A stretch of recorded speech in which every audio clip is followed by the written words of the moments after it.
you know, again, the point is to make it feel like we're all one. And the only way to do that is to know people. So I'm passing the mic around. You got the mic? Just give it to somebody random who has the guts and the courage to speak.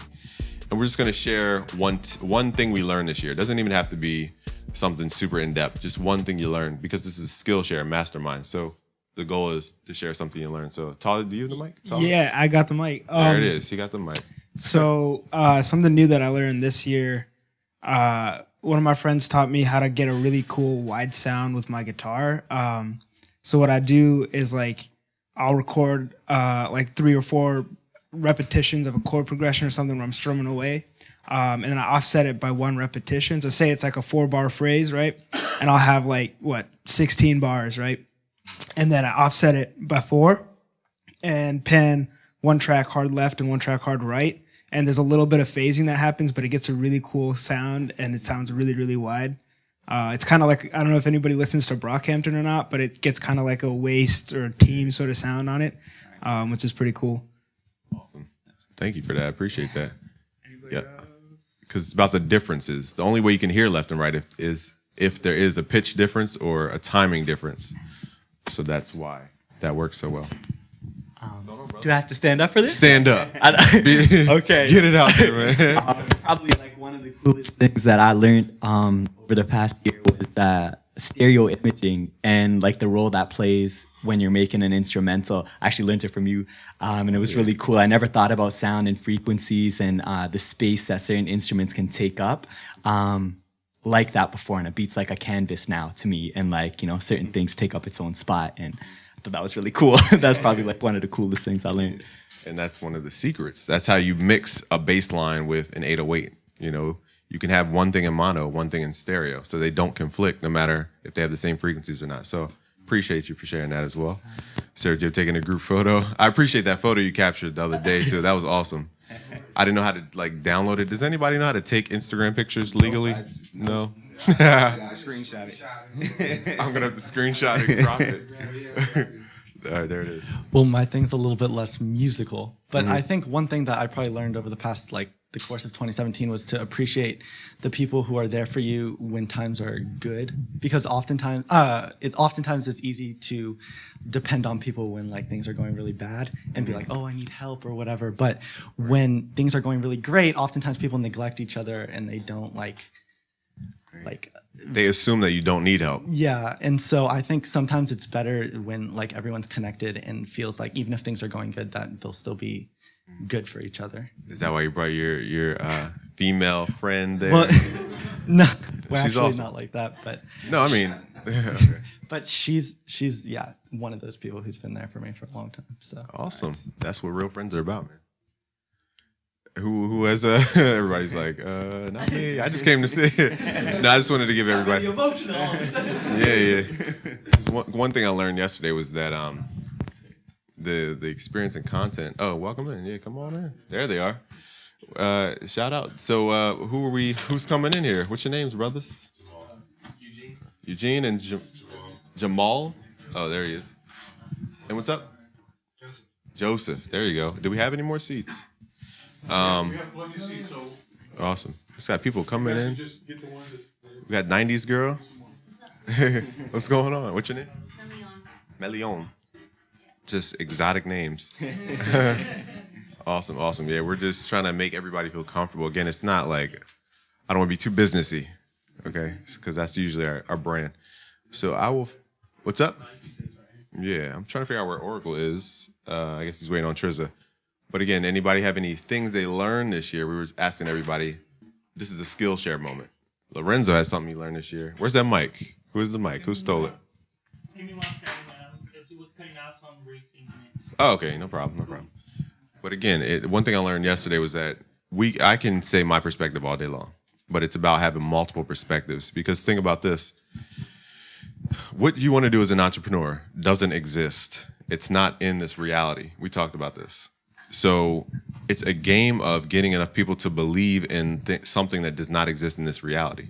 To bring it into this reality, you have to get more people to believe it. And that's how you crystallize an idea into this physical reality. More people have to believe it. The more people believe in the Cookie Monster, the more he exists. It's because the thought, now here's something I didn't go over yesterday. When you have a thought and it constantly runs and runs and runs, it's actually being birthed into this reality. This is why we go to McDonald's and you wonder, you're like, why did I pick McDonald's when I was riding through after the gym and I'm just hungry and I went to McDonald's? Or why did I buy this car? Why did I buy this house? It's because you had a thought, that first desire. That desire was implanted in your head as a seed, and you watered the seed through constant repetition of the thought. Then it became a reality. So what we're going to teach you today is how to separate yourself mentally, okay? And then figure out how to get out of this, what we call the matrix, this world that was constructed for you as a template, and you can create your own world and be independent, create your own reality and your own destiny. So that's the ultimate goal. A little big for one seminar, but again, that's what this content's all about. Because again, I went from my mom's extra bedroom, okay, sitting there with a hot laptop on my lap, to owning a company and doing things for other companies, taking six-figure businesses up to seven figures. I know that. We've done, I'm not going to give figures, but again, $1 million level stuff, okay? And you can do that from nothing because I've done it myself. So you're in the same boat. This is to produce a community. And I'm actually shocked to see so many different faces. Everybody has like their own style, their own swag, different colors, skin, it's all cool. So again, I'm ranting now, but I'm waiting on my partner's Oracle. So nobody else had anything they learned this year as far as that they wanted to share? I'm putting you on the spot. No? Sergio, you learn anything? There he is. Where's that? Is the mic good? For me, one thing I learned was the importance of self-discipline. Really honing in on being disciplined in whatever it is that you're trying to do, whether it's music related or just being a better person. Like really having that intentionality to do that and working towards that every day to make sure that you achieve that goal. So yeah, it's been big for me. That's good. Intention. Now this is even deeper. I didn't even expect to go this deep. But if you think about it, there's cause and effect. So picture this. You have point A, and that's the source. You want to be the source. You never want to be a secondary reaction. So there's one point A, okay? Intention is the way you create point B, okay? So it's point A, the source, you. I'm going to teach you how to be a creator of your own results. You're the intention, you create the intention to create point B. That's the result you want. Okay, so you're never the person receiving the direct line from A to B. You are A pushing towards B. You're not B being pushed by A. Okay, so does that make sense? You're not the receiving party, you're the giving party. And that's the key. And again, we're going to show you how to do that in a billion different ways in your life, in your business, whatever it may be. So I'm curious, we got to take a quick survey. Who is actually trying to make money from what they're doing? You got the wireless mic? Everybody. Thank God. Okay. I need you to stand up. Get the blood flowing. If you want to make money, I need you to stand up. There we go. There we go. That is about everybody in the crowd. There we go. Now continue standing if you believe that you can actually make money. Okay? And that's everyone here. So if you can believe it, okay, it sounds so cheesy. If you can believe it, you can achieve it. All right? But again, it's about, can you transfer your belief to somebody else? Can they transfer that belief to somebody else? Can they do that to somebody else? That's what's going to bring it into reality. So again, everybody can take a seat. I just wanted to see who's dedicated and who's motivated. Again, I don't want to I don't want to talk too businessy when nobody cares about business. So let's talk about, RJ, I didn't mean to, I'm so super long-winded. You good? So let's just start about going from 0 to 1. Let's just go basic. When you're first starting your business, okay, how did you go from concept to reality? I'm curious about your story. Concept to reality. Basically, like I told some of y'all yesterday, I had an ultimatum from my parents. I could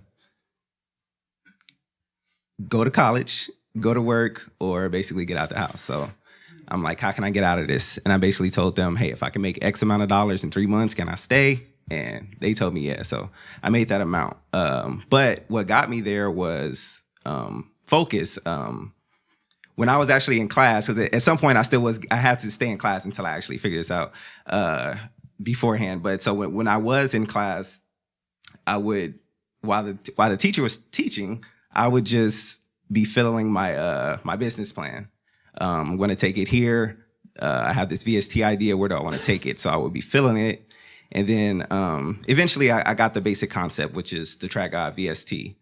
The basic concept is that I market it to a hip hop producer who wants things easy. So a beginner or maybe somebody who's a pro, but they want to, just get in and cook up. Everybody don't like the sound design. I don't know how familiar you guys are with sound design, but not everybody wants the sound design. So that was the goal with the Track God VST. So with that, the design and the concept of just if you move one knob, you basically get a good sound. Like, are you guys familiar with reverb and delay and all of those effects? So they all got like 10 different knobs. But with Track God, if you move basically the main knob, you're going to get a good sound. And that was the idea, because going back to producers who want it easy, just move it and you got a good sound. You could continue your melody or your chords or whatever you want to take your beat. So from there, I had to get that idea to a developer, and then he basically did all the code. I'm like, here, I wanted to do this. I wanted to look like this. And then he basically did all of the, the coding that I don't know how to do. Sorry, guys, I'm nervous. I don't do public speaking.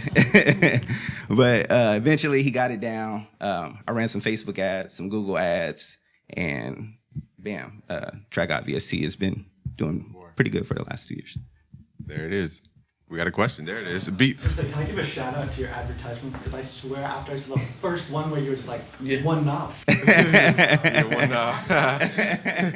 Thank right you. on YouTube. I know exactly what you're saying. Oh, welcome. I didn't even see you over there. Hey, what's going on? From NAM? Yeah. Oh, that's all the badges. What's going on? Oh, Jameson in the building? Well, we got some special guests down Oracle. Trizza is walking in the building. Is that Diego here? Diego, the sauce master. So, let's grab another chair. So we're doing this in here? Yeah. Let's do this Q&A thing in here. Sergio just gave up his chair, man, and lifting it like a weightlifter. Thank you. Like a football coach? Like a football coach. Let me just speak real quick before you guys start. Is that cool? About going from 0 to 1. Please go on. So if you're taking notes, this is something you want to take note of, because this is what people skip. It's market research. Okay, it's who are you going to serve? Firstly, let's make it super easy.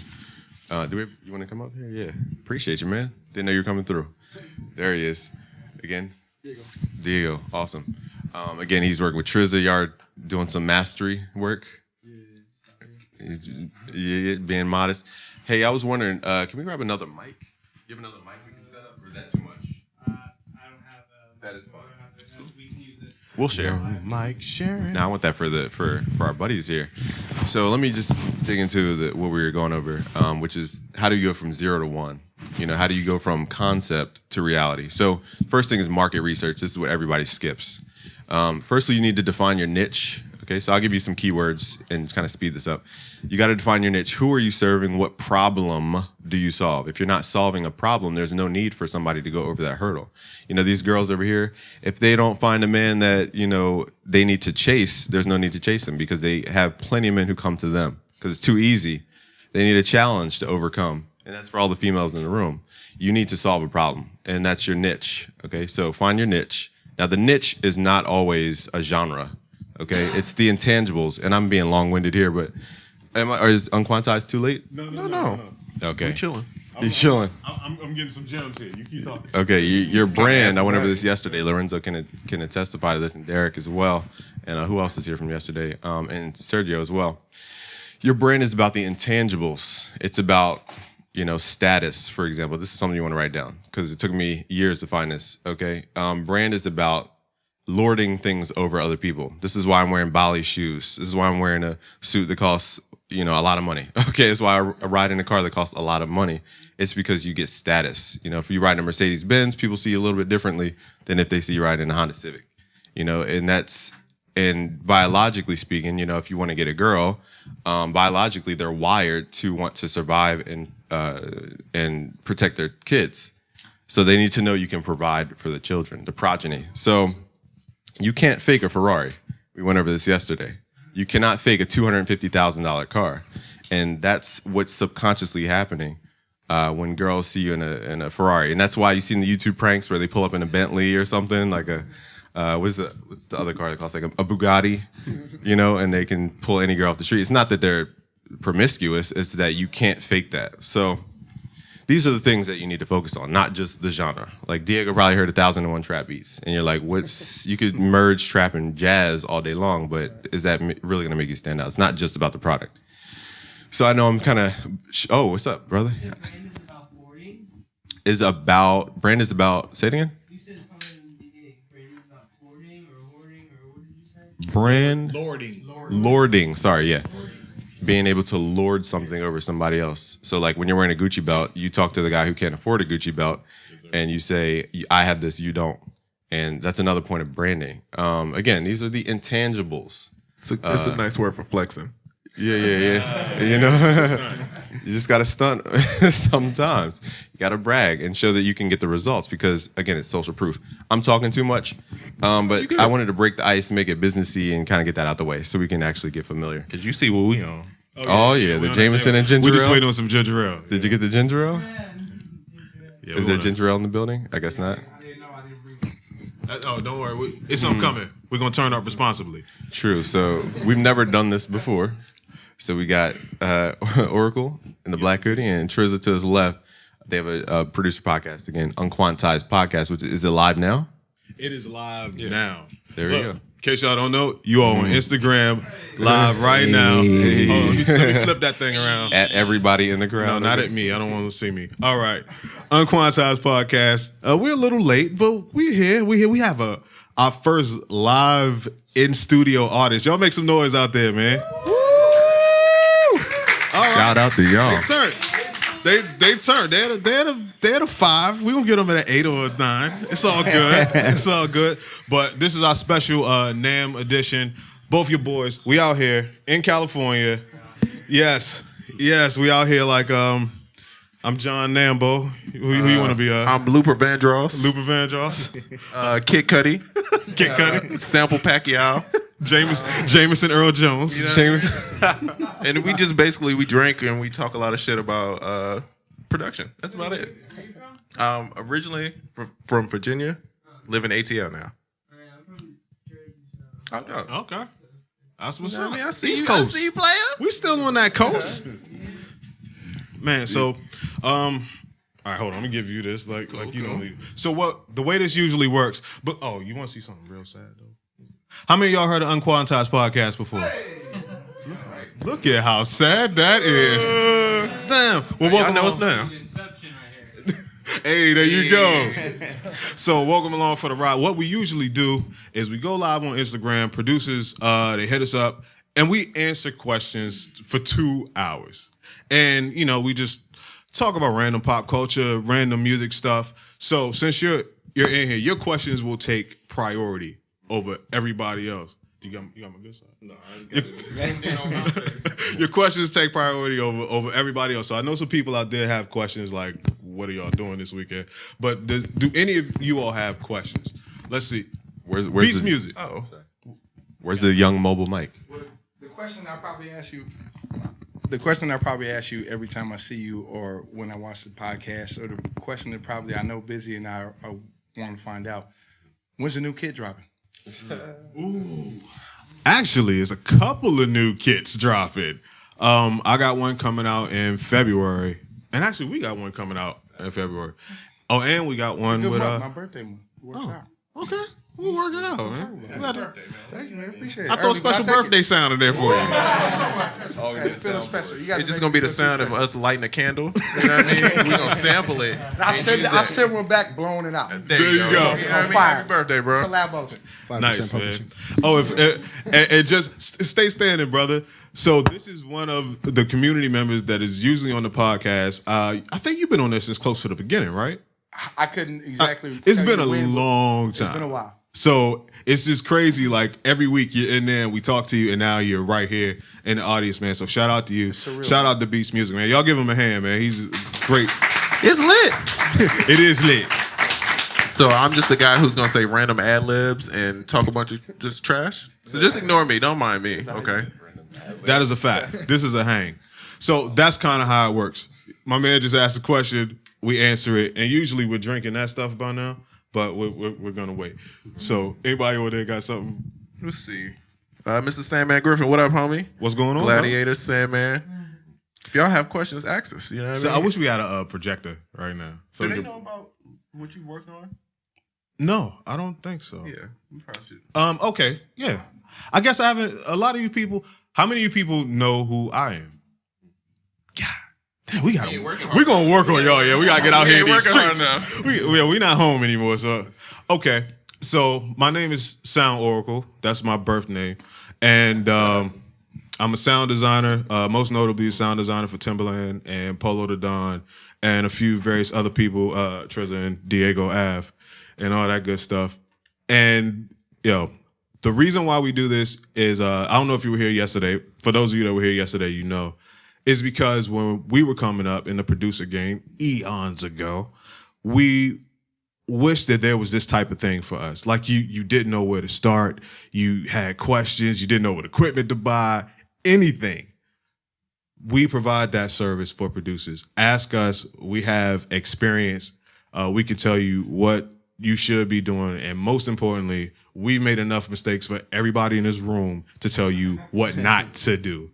So that's what this podcast is. It's a good hang and it's good fun, but really it's a producer resource for you to just get your questions out there and find out what your producer community wants to know. You know, you all are peers. And I'm pretty sure a question that you may ask is a question that at least 3 or 4 people in this room may have. So don't be shy. Answer your questions. We got some Jameson coming if you need to loosen up to get your question muscles together. You know, yeah, you got get them question muscles loosened up. You know what I mean? Nice. I'm Trezor, aka Trezor Flock of Flame, aka Trezor Man the Don. I'll work on some more AKAs later. Yeah, Trizmania. Hey! There we go. Thank you. Producer, DJ. I work with Justin Bieber, Rico Love. Just did a joint with Chris Brown. Been working with this guy a lot. This is my brother. You know what I mean? We've been killing it. That's it. You know what I mean? I did a podcast with this guy. You know what I mean? Slightly a little crazy. You know what I mean? Don't mind me. He's loose. He's the one that's She's looking like, yeah, he crazy. He crazy. He's the one that says all the loose stuff, and I'm just the guy that tries real hard to make bail money. Is anybody a Reason user? Anybody use Reason? Oh, wow. Oh man. Man, that's a So lot. I hate Reason. I hate it. It just ugly. It looks ugly to me. Well, I don't use it as much, but I mean, do you not like the sound that you can get from it? You know what my big thing is? It took them forever to get VSTs, and they tried to make it like it was a big deal. And I want these companies to progress. You know what I'm saying? A lot of these companies can do some great stuff, but they just don't because we don't ask for it. So my thing is like, yo, you're gonna wait 10 years to do this. I'm gonna call you out for it. Don't act like it's a big deal. You know what I mean? Yeah. So yeah. But people know me for that. People run up on me like, oh, you hate Reason? You hate Reason? Yeah, so. Yo, let me tell you, I go places, he's not there. People run up on me because of him. Yo, where Trezor at? Tell him I use Reason. I'm like, oh, you better bag up. But yeah, so yeah, my man hates Reason, so it might be a little fight here. Tell him what you worked on, brother. First off, my name is Diego Ave. I'm a producer from LA. I used to live in Miami. I just moved out here like 2 years ago. Last 2 years has been probably the most successful time of my life. I've been working with Chris Brown, French Montana, Sway Lee, pretty much everybody in the urban industry right now.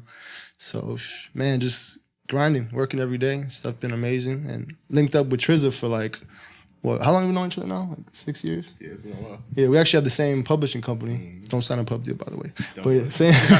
We talking about this on the show a lot. Talk about that later. But yeah, we got the same publishing company. He's just been a good friend of mine. But yeah, I guess I'll be a special guest today, one of them, I guess. Yeah, so we can say that. So I'm very, very experienced in the business as far as that, and just dealing with artists, dealing with other producers, collabing, writers. So any questions, it'd be easy for me to answer those. Awesome. Yeah. Oh, got one.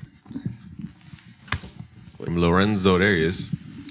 Lorenzo. I have a question for the panel concerning, like, say you have a track and you're introducing it to an artist, and you want to, you're trying to make your way into the production market. So, how would you handle as a newcomer doing that as far as compensation, as far as like points or getting paid up front?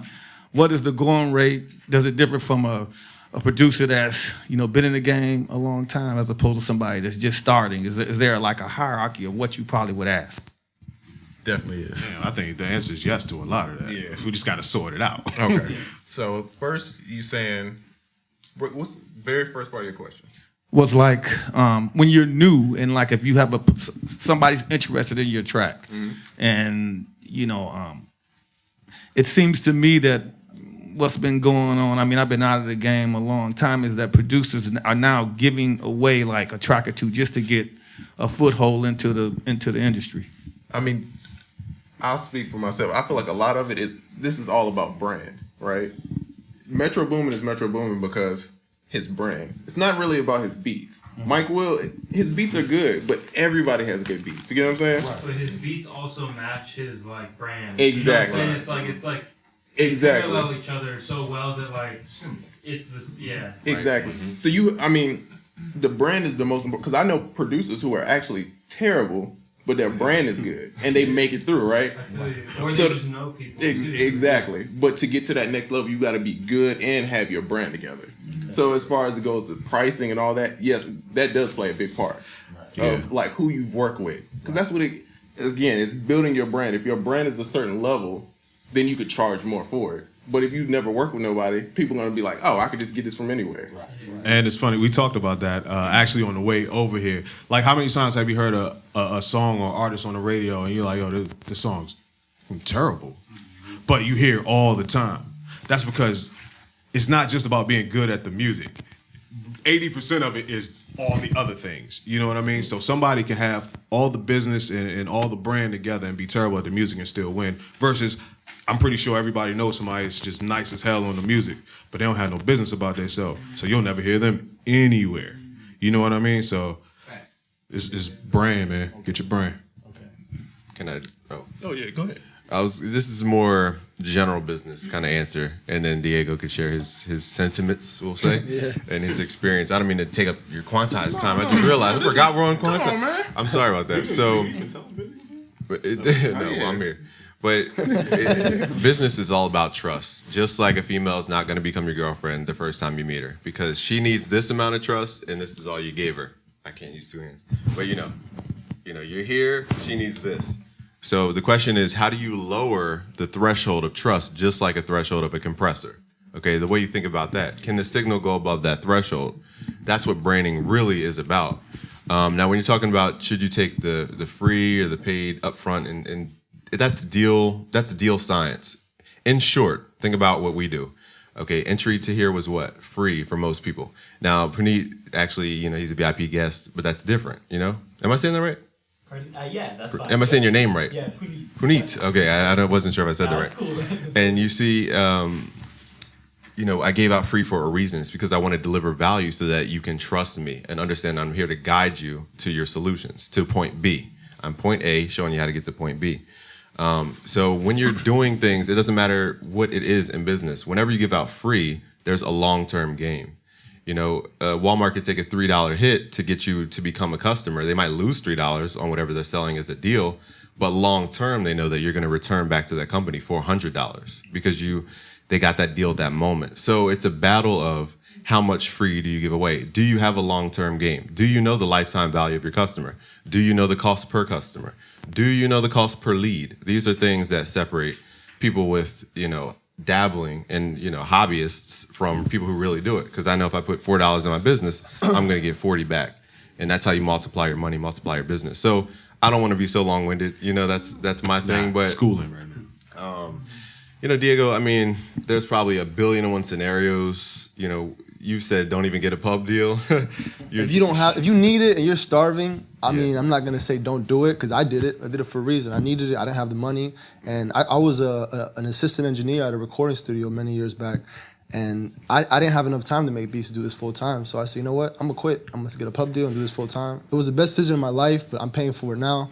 But you gotta pick and choose your battles, man. Like with the pub deal, it has to make sense, and just especially if you're new with no placements, I would at least try to wait to get some kind of placement so you can, the ball will be on your court and you could try to, get some more money or get a better deal. My situation, I didn't have anything, so they were like, here's a couple bucks, give me your life.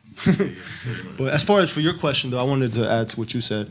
You got to pick and choose the battles as well with that. So there's some artists that, even today, I would give, if Drake said, I'm doing a mixtape with you for free right now, of course you could do a mixtape for free. Because I know that back end's going to pay off. And I know people are going to listen to it. A lot of people are going to know who I am even more now. And I'm going to reach a bigger audience because of that. So you got to pick and choose who to give free tracks to. But also just know when you give free tracks, people start knowing that about you and everyone is going to come after you for that. So it's a positive and a negative thing. So you got to kind of pick and choose. You know what I'm saying? I appreciate all you guys' answers. I have a B and C to that. The B to that is the ghostwriting. I mean, in the industry, I hear people talk about ghostwriting.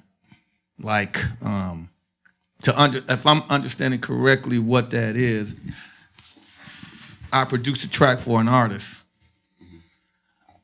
but somebody else somehow takes credit for that production, and you're not giving credit on the piece of work. Is that basically what ghostwriting is? Yeah. You mean verbally, or you mean like on actual credits? On the actual credits. Yeah, that shouldn't happen. I mean, but here's the thing: you don't have to do that, bro. Yeah. You don't. You know what I mean? I'm against any ghost anything. Yeah. No. Let me tell you, I used to ghost produce when I was like 17 for one of the Hitmen from Bad Boy. Oh, okay. Stupid. I didn't know anything, but I met a lot of people. I flipped it to make it work out for me, and I ended up getting a deal because I did that. But yeah, Not a trust, right? yeah. Once you get to a certain, I won't say a certain point in your career. I'll say to a certain age, don't do that. Just don't do it. Goes back to branding too. You got to build your brand. You'll never build your brand like that. Yeah, you're building somebody else's brand. I have a quick little thought that came across my head. Can you zoom in? What's the difference between Gucci shoes and a company that builds their shoes out of the same manufacturer with the same materials? They get it from the same place.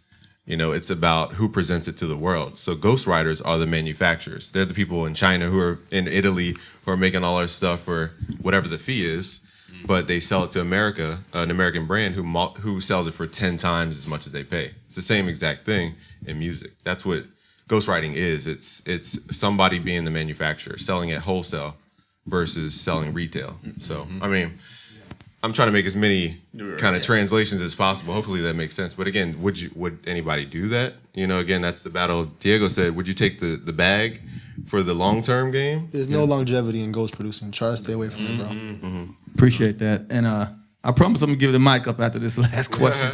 This is more of a production technique question.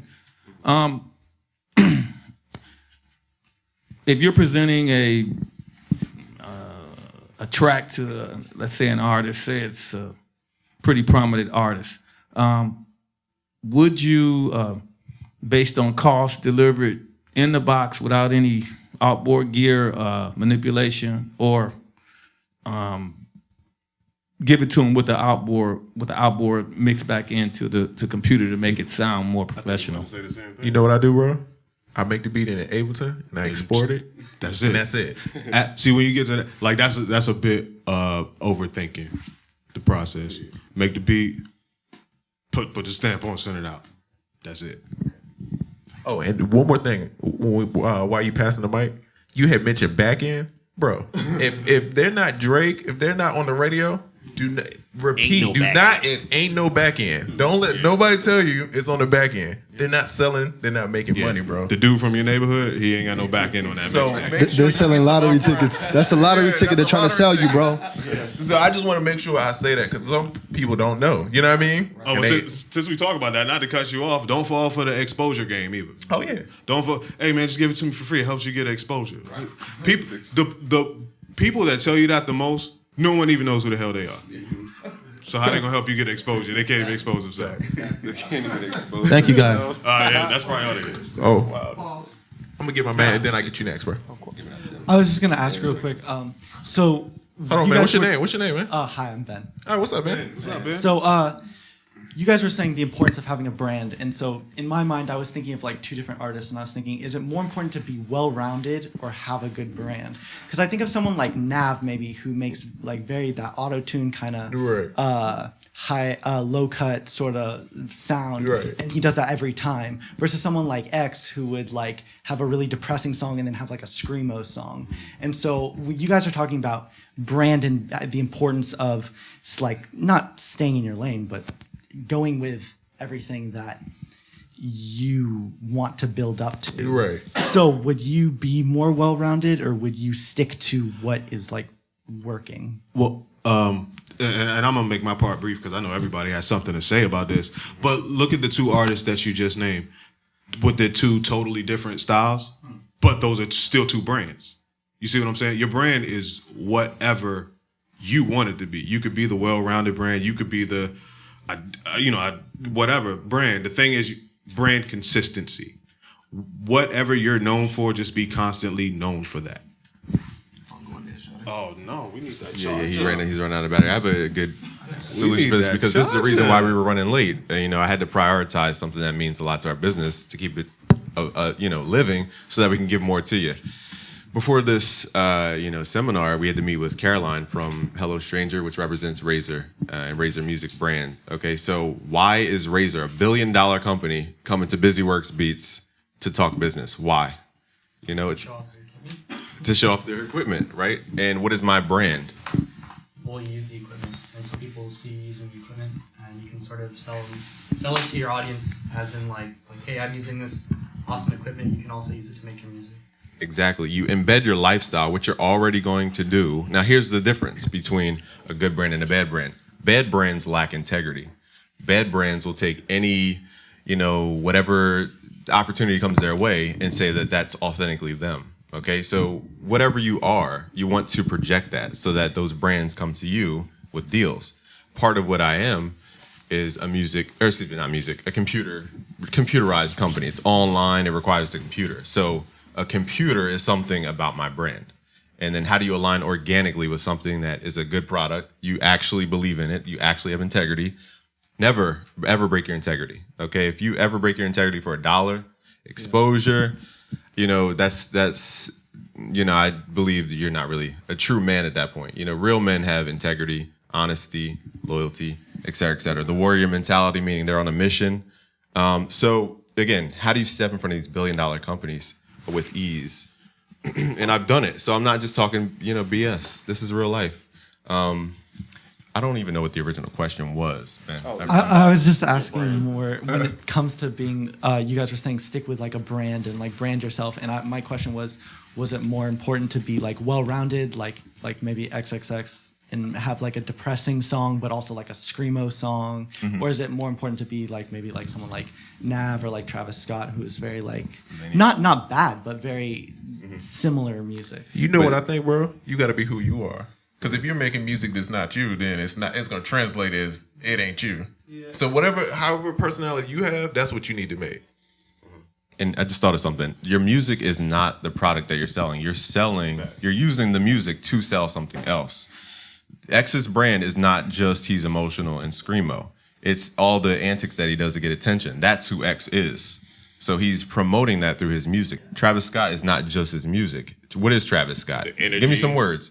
His energy, it's kind of dark. It's just that whole little not creepy vibe, but he has a creepy vibe. You know what I mean? No offense to Travis, I love Travis, but it's like a weird. You know what I mean? And his music is there to magnify, multiply what he is. So it's a way you think. It's not the music.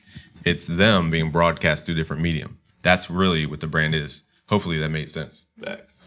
Yeah, I feel like we're just eating time up, but until we can, what was it? The battery's running out. You said? Yeah, but I got a little juice right here. Brought to you by ASCAP. Brought to you by. Oh man, I have to find Joey, as a matter of fact, to ask about food and whatnot. Or is everybody hungry? I assume we're gonna get 8. For knowledge. Yeah, we were hungry for knowledge. See, she's on it. She came here for the greater good.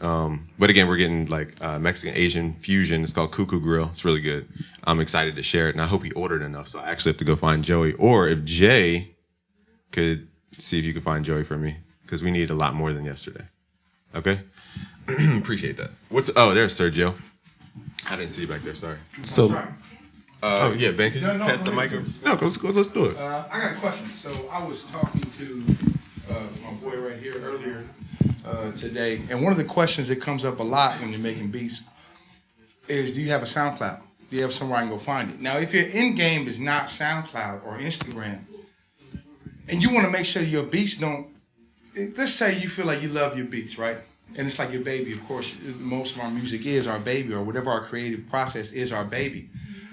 When you want to make sure that your beats are still fresh to the artist when you play it for them, how do you balance that between, do you put the stuff on SoundCloud and put your beats out just so other people can hear it? Or do you hold on to it so you can have that effect when you play it with somebody for the first time? Like, for example, what I had yesterday with some of you guys. That moment is always going to capture in my mind. And I feel like when you let somebody hear your beats through SoundCloud, you lose that moment. You know what I'm saying? Like, I love that moment of just seeing the eyes light up, or see an artist's eyes working in their head. Like, there it is. Like, if you see their eyes working, you know that something is happening, and you inspired them to either spit or rhyme or whatever. I was actually playing my beats for somebody here earlier too, a young lady in the front, and we were having the same conversation. That it's about that moment. I love that moment, but how do I manage that and also get a SoundCloud and make sure that I capitalize off what I want to? My end game is not that. Okay. Well, first, what kind of producer do you want to be? Because it's people who want to lease beats. It's people who want to sell beats online. For me, I don't care about any of that online stuff. So for me, I'm not going to put my beats online like that, because I could care less. You know what I mean? But some people, that's what they're going for. So that determines a lot.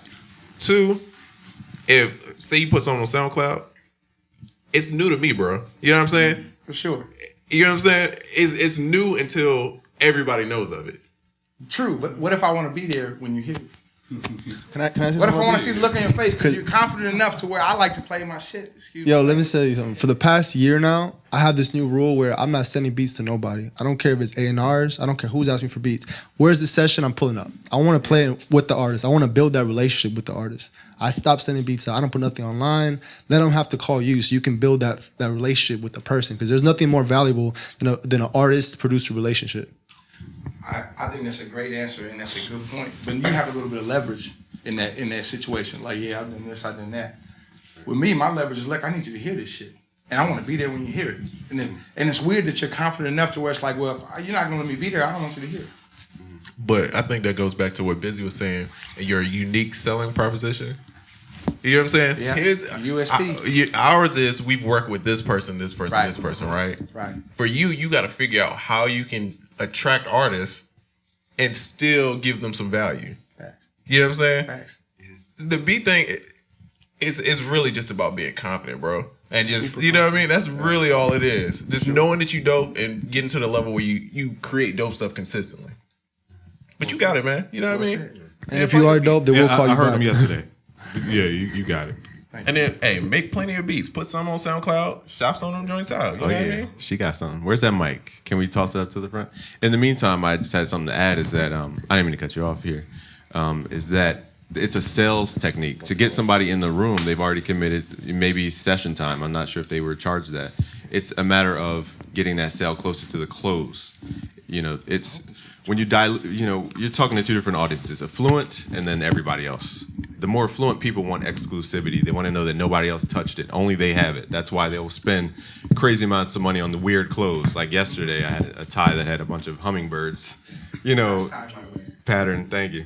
And it's just to be different, and I will pay that money to be different so that nobody else can get it. And that's what the studio time sitting down with an artist does. It forces them to commit and almost get them halfway to the close. I'll let you talk. You're dressed for the occasion. No, I want to hear what you got to say. What's up? I'm Melion. I just want to say thank you guys for coming out. I'm a hip hop spoken word artist actually, and I try to dabble into production. I teach here actually with Reatmo, Reaching Youth Through Music Opportunity. So we work in Reason, teaching them an intro to Reason, Pro Tools. So I try to, get into the production thing, and I can't really get over that hump, because I know producers that really be producing. So that's one of my thing is this just a phase? Should I just continue to do it or just you know what I mean? And then the second thing is, what do you guys think as far is it more beneficial to work? I mean, yeah, it is, I guess, but it's like it's hard to find nowadays to find a producer just to work with, to like grow with, like Drake, you know, did with 40, Dre did with Eminem. To like, what do you guys advise as in, yeah, as finding a producer to work with, or just randomly working with, different producers to kind of find my sound? Because I'm still, I guess you can say, kind of discovering my sound right now. So it's kind of a two-part thing. One, should I continue this production thing? I mean, the answer, I guess, will be yes, in a way, but I just feel like I can't get into it like other people really just be sitting in front of the screen, because I'm a performer. I love getting on stage and performing. But producer, you got to like sit in front of the screen and you got to, do all that, so. Well, Yeah. first I want to say, shout out to you for your stage presence. I could tell you perform live because you stood right up. You like, all right, this is what I'm about to do. This is what I'm about to do. I went through a phase where I felt like I sucked. If you ask him, he's been helping me with my mixes. Even years of doing this, I've been producing maybe 15 years, and I still have to get help, and I get stuck. You know what I mean? I ask him for help, so it's part of it. I feel like if you don't get stuck and you're not knowing, you're not doing the right thing. You know what I'm saying? If you're always trying to push to get better, then you're gonna do decent. So it's good. It's part of it. You know what I mean? You're gonna struggle some days. Some days you're gonna feel it. Some days you're not. Just keep working. You know what I mean? 10,000 hours. And then for the 10,000 hours, yeah. facts. That's what I always think about. Like, to add to her question, like, straight up, like, there's so many days. I feel like every producer has that, though. Like, everybody sits at the computer and is like, how do I get, like, how I'm feeling across? You know what I mean? And it's just, like, pushing through that. Every time you have a block, like, because you can't force it. Like, it's a vibe, you know what I'm saying? Like, if you're sitting at your computer and you're trying to make a beat and that time passes where, like, the whatever was in your mind, like, it goes away. You know what I mean? And because you got stuck because, like, you couldn't figure out how to, like, translate the sound, or, like, you know what I mean? Like, his VST is super lit because he can his whole thing is, like, you turn the button and you get the sound you want. Like, sometimes it's not that easy. Like, you get stuck in sound design, or you stuck with, like just some stupid knob in Ableton, you know what I mean? And that totally shuts down your whole thought process and your whole, like, workflow. So I feel like production is one of those special things where it's important to, like, not overload yourself and not get caught up in the mental, like, oh, I need to make it, or oh, I need to, like, I need to be this type of producer, I need to be to this level, because it's just, like, it takes a lot of time. Right. It takes a lot of time developing your sound and learning how to navigate the DAW, and you know what I mean? Like, I feel like everybody goes through that, and I feel like it's crucial that you guys put on, something like this for us to network and for us to be in an organic situation, because it's not easy to put yourself in an organic situation and not force it. Right. You know what I mean? And music, you can't force music. I feel like that's the biggest thing that I learned is, like, you can't force it, and you have to go with the flow. You know what I mean? I appreciate all the energy you just gave. You just transformed somebody's life. Man, he turned to Meek Mill on the verse. Meek Mill verse. Preaching, didn't he? I didn't mean to jump forward. I had something to add. You said you teach as well, the reasoning program. So one trait of the Level 5 leader from John Maxwell's leadership series through his books, he's an excellent leader. I think he was a minister when he grew up, is that the Level 5 leaders, the highest level of a leader is your ability to transfer your knowledge to the next person. So leaders are the best, I gave up the punchline. Teachers are the best leaders, okay? So if you can do that now, you can do that to somebody who's not developed, and develop yourself so they can develop them. They will be an instant mirror. So the better you understand communication and teaching, that's how you create your own product through whoever. It can be literally a Joe Schmo off the street. You can morph them into something. Just like girls love taking guys who are sloppy and lazy, and then transform them with the gems. Transform them into a shining man. It's that inner creator. You want to shape something, and you can do that through teaching. And that's how, that's one of the secrets of BusyWorks Beats. Why do you think I'm a leader? Why do you think I can have friends like Diego just hop in? He barely knew me until today, and he's like, I will give, to an audience who loves to receive.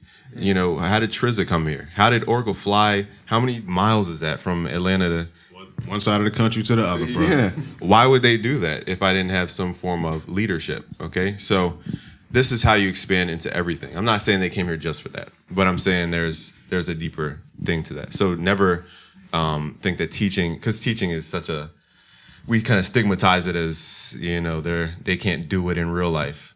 But if you can translate that knowledge to somebody else at a very well pace, I'm not making sense right now, but if you can do that very well, that's your key.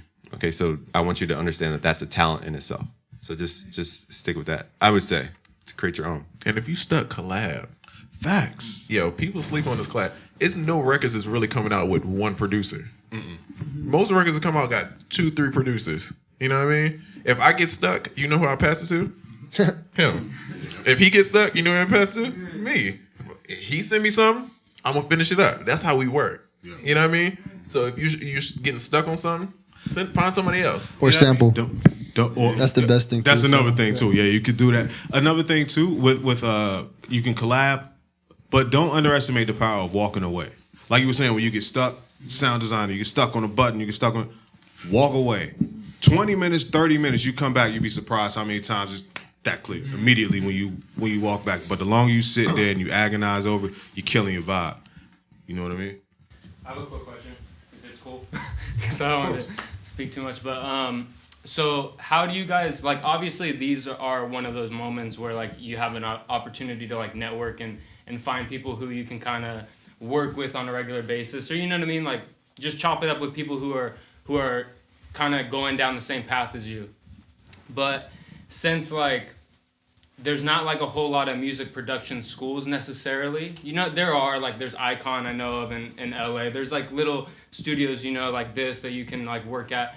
But let's say you're not necessarily trying to get an internship at a studio, but you just kind of want to work with other artists. Like, where do you guys think that the best way of doing that is? Like, would you say like just going online and just, you know, putting up posts, like trying to find people? Because again, it's like from an organic standpoint, like I don't want to force it, but like I do want to work with other people, and I do want to be able to, you know, just like make a beat with some random person. You know what I mean? It's not necessarily it's got to be like the biggest hit, like it just to create, you know, because that's where I'm coming from. I just want to create stuff that's cool that people like. And your question is, how do you find those people?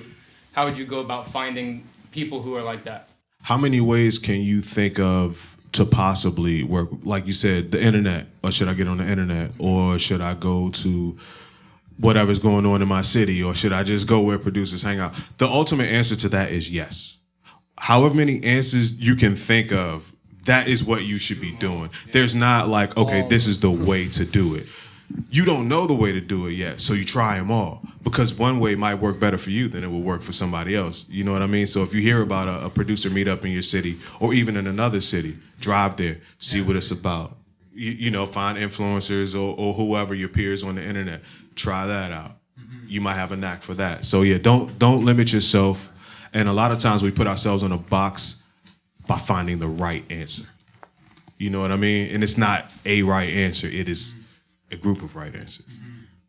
Let me bring some, Praneet, you're next here, but keep that thought. I hate being interrupted because I lose thoughts like crazy.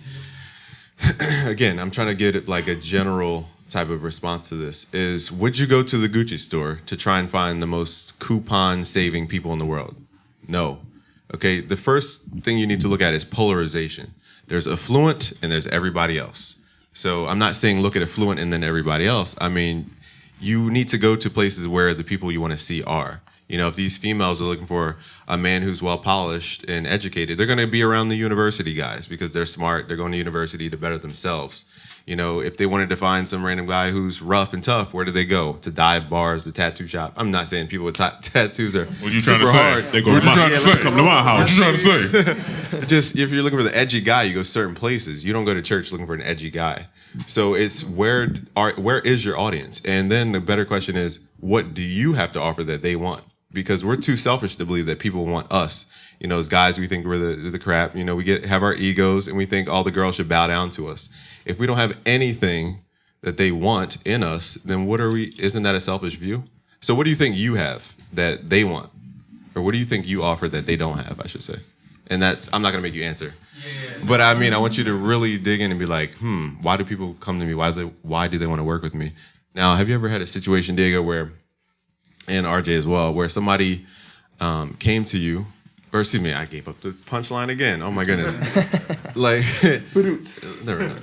So put that in your own words, what I just said. Sorry to beat myself to the punchline. Yeah, I actually want to say you shouldn't even settle for working with people that's doing what you're doing. Why don't you try to work for people that are doing way more than what you're doing?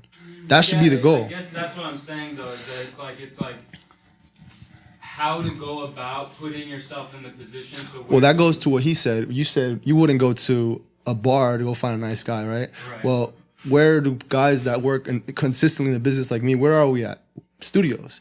Go intern at a studio. Meet some people. Go work. Go out for services for free. You'll meet so many people that way. That's what I did. That's what I'm saying. Like my whole thing is like I wouldn't even want to go to a studio necessarily to get paid for it. I'm more so just like I'm down to just be there and just like soak in whatever it is that they're doing. Just like be there, just to get knowledge. Like right. So but again, I guess I tend to overanalyze things sometimes, and I'll be like, I'll think of reasons as to why I shouldn't go to the studio. Or even events. There's a lot of events where people like me and Trizza would just be at. And you just get their number, be like, hey, let's link up and follow through with them too. Hit them. They say hit me next week. I'm busy this week. Hit them next week. Follow through with these people, and you never know. They'll be like, you know what, dude's hungry. Come on, let's go. Let's try it out.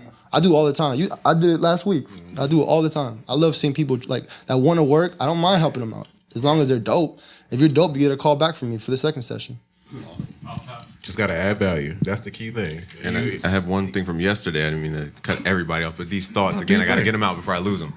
Here's one thing about networking, and I think this might talk to your point, is that you're struggling with horizontal networking, which is everybody in the room. We're kind of at the, not weird, but you guys are kind of at the same level as far as your reach, your exposure, your brand, and your revenue in your company. You're all at that same kind of tier. So you want to, whenever you're developing horizontal relationships, you're building a product with multiple people. How can what you do be the piece and component that accents what the second person does and what the third person does? You join up as three warriors and you create an army. Okay, so my point here is that with horizontal relationships, people are expecting vertical results. Meaning, when we're working with Razer, and working with these huge billion-dollar companies, that's a vertical relationship. I'm nowhere near Razer's, revenue and their status and their excellence as far as our company development. That's a vertical relationship. The only way I got there was to work with my horizontal network, which was Sankus, Curtis King, Alex Rome, all the people who tied to the BusyWorks Beats brand, Trizza, Sound Oracle. They all tied in as a horizontal, peer-to-peer. We create a bigger product that we can offer and scale up to the vertical relationships. So he's speaking about a higher level because he's done the horizontal thing, and he's talking about how to go from horizontal to present your product to the verticals. And that's what he's aiming for, because that's what's going to multiply your business exponentially. And I'm so long-winded. Oh my God. No. That's a really great point. Instead of thinking 5 plus 5, that's 10. Okay? 5 times 5 is 25. 5 squared plus 5 squared is 50. Okay? 5 squared times 5 squared is, I forget the number, but it's still 5. It's the way you perceive and go about growth. Okay, do you want geometric growth or do you want arithmetic growth? And that's what this whole seminar is about. Through different experiences and different perspectives. So I hope to answer things that may be clouding your psyche. And I hate to eat up unquantized podcast time, but I'll throw that back to you. That's what it's about, man. Oh man, as long as you're eating up the time with gems, go right ahead. Okay.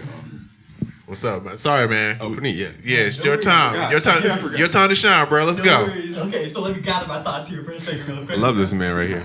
Okay, so this is like a 2-part question. I don't really think this is working, but you might not be. It looks cool. It looks cool though. Okay, all right. It's recording. Me and one of my best friends are working on starting a production company together, and we're looking to sell some of our beats online. One thing that we're having a little bit of trouble wrapping our heads around is coming up with the proper and how to come up with the proper licensing agreements or exclusive licensing agreements. And I've tried looking up stuff online and doing research, and there's just so much out there that it kind of boggles my head. And I could try to write something, and I've tried to write things, but it's who's gonna want to read through all this? You know what I mean? At the same time, I could understand it, and so can my friend, but it's how much value and time should we be putting into that, and where should we go to build the proper license structure if we're going to try to sell some of our product online? That's my first part of my question.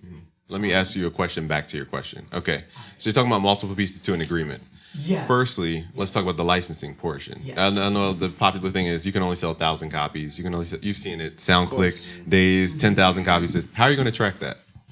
That's a very good question. Okay, if you have no system to track that, you're guessing. Not you. I mean, anyone with that mentality. If you have no system to account for that, you're guessing. So there is no way to know that. So why even make that a selling point?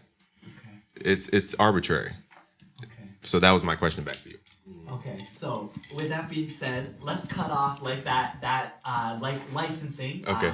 In that sense, what about like an exclusive license then? In the Okay. sense of like selling that beat and that person, let's say, owns like the rights to that. We can't sell it to anybody else. Would that be like, let's say if I was looking for, actually that's a lot simpler than there's not all those ties to that, right? In a way. Well, okay. I have a very strong opinion about selling exclusive rights. Okay.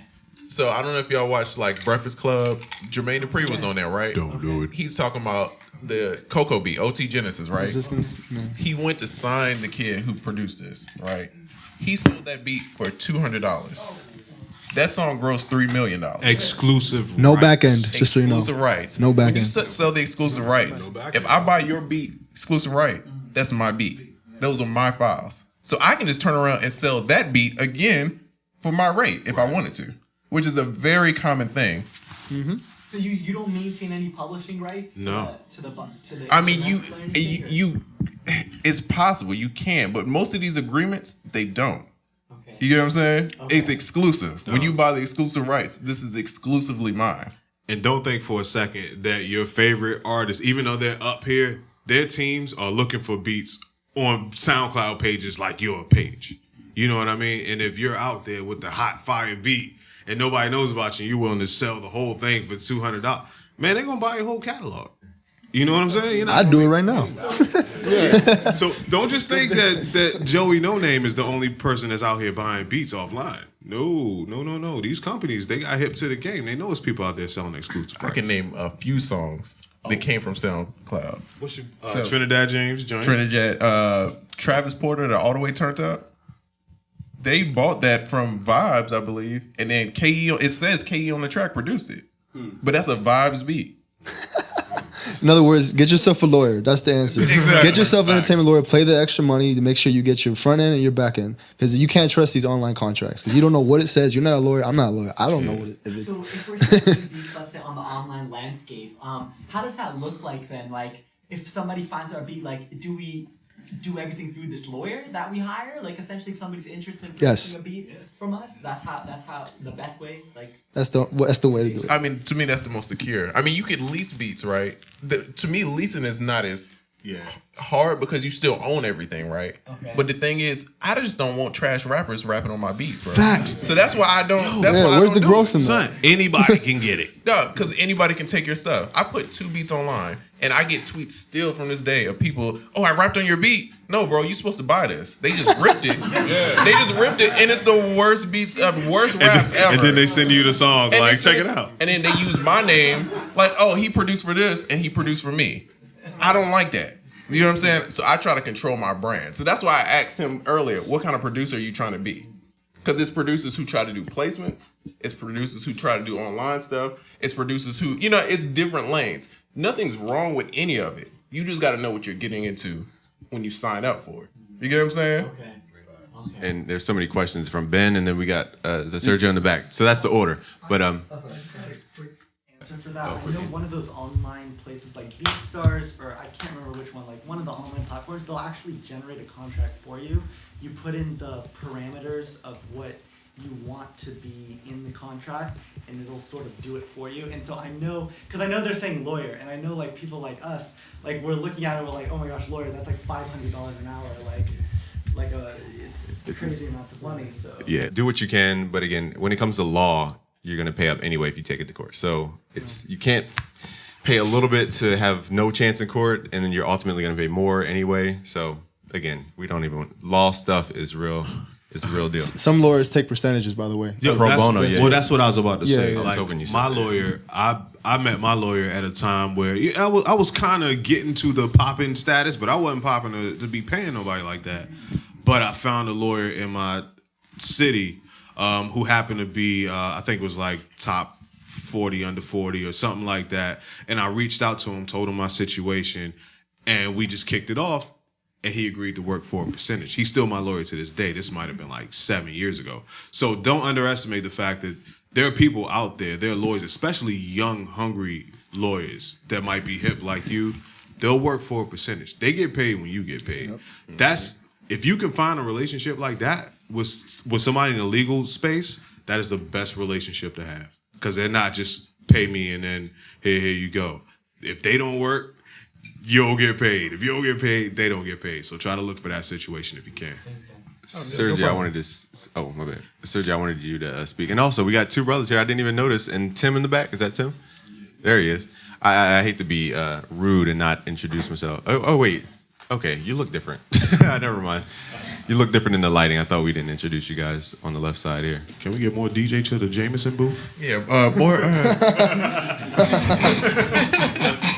That's how you're supposed to say it. Were you probably supposed to say more DJ to the Jameson booth, please? More DJ to the Jameson. All right, so to piggyback on the questions we just went through and to answer your question, the producer I would like to be is I'm trying to get placements. I'm not trying to be the dude that makes beats online and sells them for $20 for 10 beats or whatever the joke is. I'm sorry if you guys do that, but I feel like you're killing the entire brand if that's what you do. And I mean, you do what you got to do, stay above water, but it doesn't mean I have to agree with it.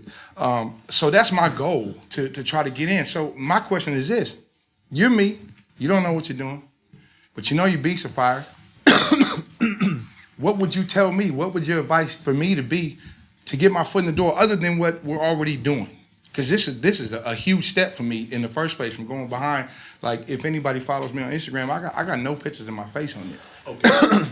Well, number one, that's what I was about to say. The first thing I would tell you to do is establish your brand. It doesn't matter how dope you are. You could be dope as hell all day in your living room, but who hears it? You got to establish your brand. You got to put yourself out there. You got to let people know what you do, how well you do it. Be consistent with how often you show them that. That's how you establish your brand. Think about it. You know me from Instagram, I'm quite sure, right? That's the first time you saw me.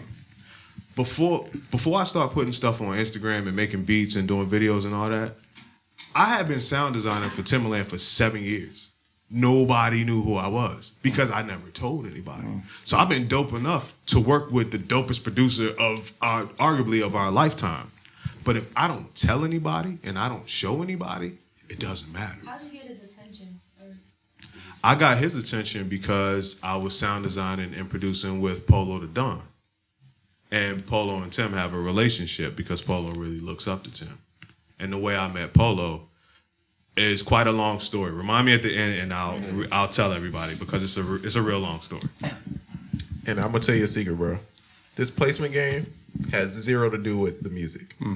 It's about relationships. That's it. Yeah. That's all it is. I can get a session with certain people because you know why? Me and him being in the trenches together. You know what I'm saying? Yeah, so he's gonna call me first rather than other people. Vice versa. Sound Oracle got to play. He's gonna call me because this is my boy. Right. And so when you keep doing this and you network and you know all these people, all your peers start going up. You know what I'm saying? Right. So now all my peers are people who my homegirl runs Spotify.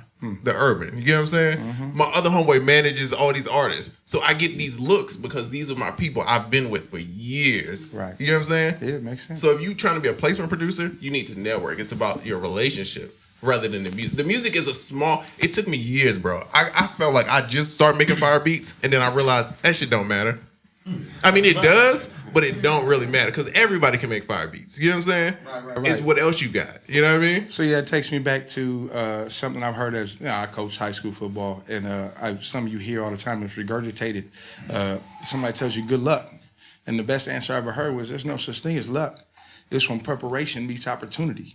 You know, and just be prepared for the opportunity." And it took me forever. I'm an older dude, so I'm not anti social media, but I was late to the game.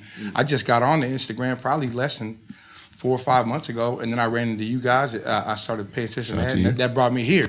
You know, so you're right. You know what I'm saying? Just step out of your comfort zone, and you'll be surprised your comfort zone is probably a little bigger than what you think it is. Let me add to that is that firstly, before I forget, because I have a good analogy, is imagine stepping in the middle of a pool. You know those pools that kind of are above ground, bunch of water, and you can kind of swim around. You're standing in the middle, the water is not moving. Again, goes back to the point A, point B thing. You want to be the source. So when you move forward now from the middle of that pool, what happens? Not only are you moving forward, but there's a stream behind you. So if you stop, the water behind you is still coming your way.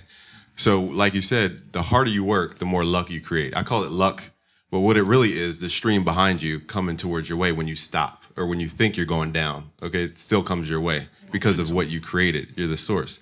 And sorry, Oko, but momentum.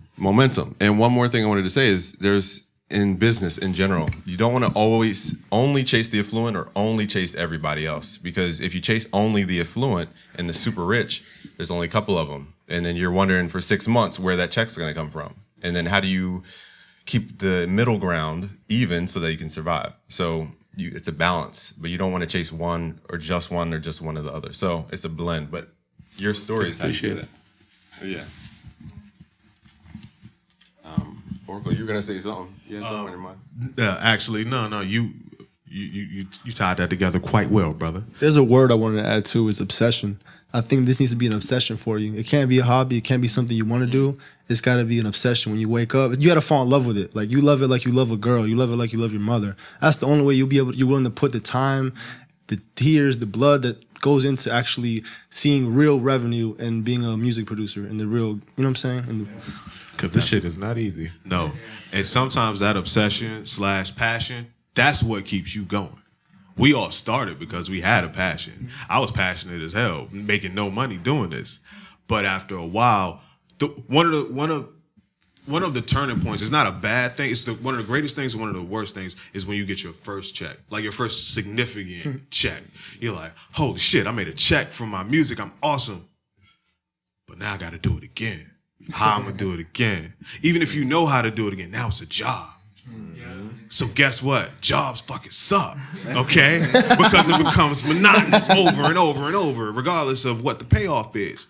But that passion, that thing that will have you doing it if you wasn't even getting money for it. Because think about it. Some people will not make a dime doing production, but they will never stop doing production. That's that passion. And you got to keep that thing alive. It ain't about the money, because after a while, the money, getting checks and all that, it seems good now, but that'll become regular. That's just your regular job. That's how you keep the lights on. That passion is what keeps you going, keep you making new fire beats, not just making beats to get some money. You know what I'm saying? So never lose sight of your passion. Never lose sight of that obsession, as Diego put it. You live in LA? Yeah. Okay, that's good. Always put yourself in a place where the music's at. Yeah. Should I move to LA? I'm starting to feel like. Where do you live? OC, Juice County. You hit. Oh, you're close enough. I gotta be honest with you, because I'm from Miami, and there was a time when the music business was really popping in Miami, but I saw it within the last like 3-4 years. It just went right back to LA. I gotta go. Sorry, I'm going where the music's at. If you're in the middle of Tuscaloosa, Ohio, wherever, how do you expect for someone to find you? You gotta put yourself in a place where people can find you, and then you work with urgency on top of that. You're good. I promise you'll be good within a couple years.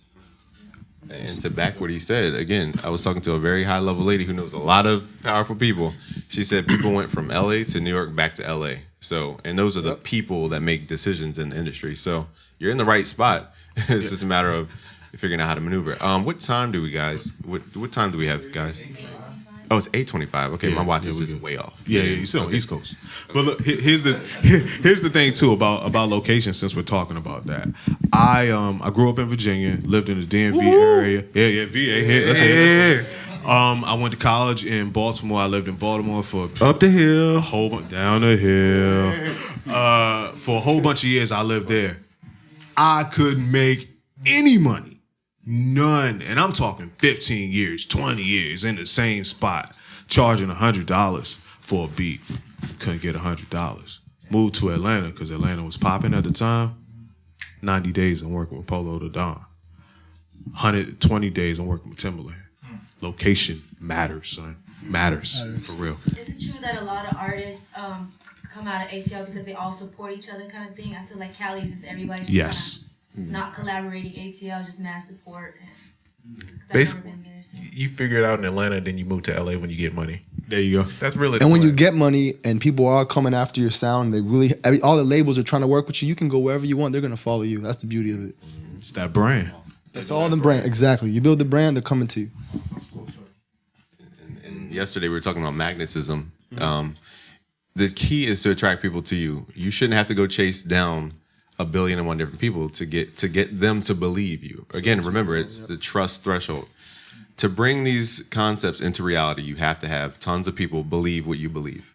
Okay, so I forgot where I was going with that. But if people are attracted to you, they already believe some sort of what you believe. So it's already done for you. So again, we're going to go over how to create that attraction here today. And secrets. This is better than this secret. Hold on. Do we have any questions? Because I think we had some online questions. Well, they just kicked us off. We got kicked off. So we just came back. So for everybody that's online on the chat, please ask some questions. I'm sorry I neglected you guys.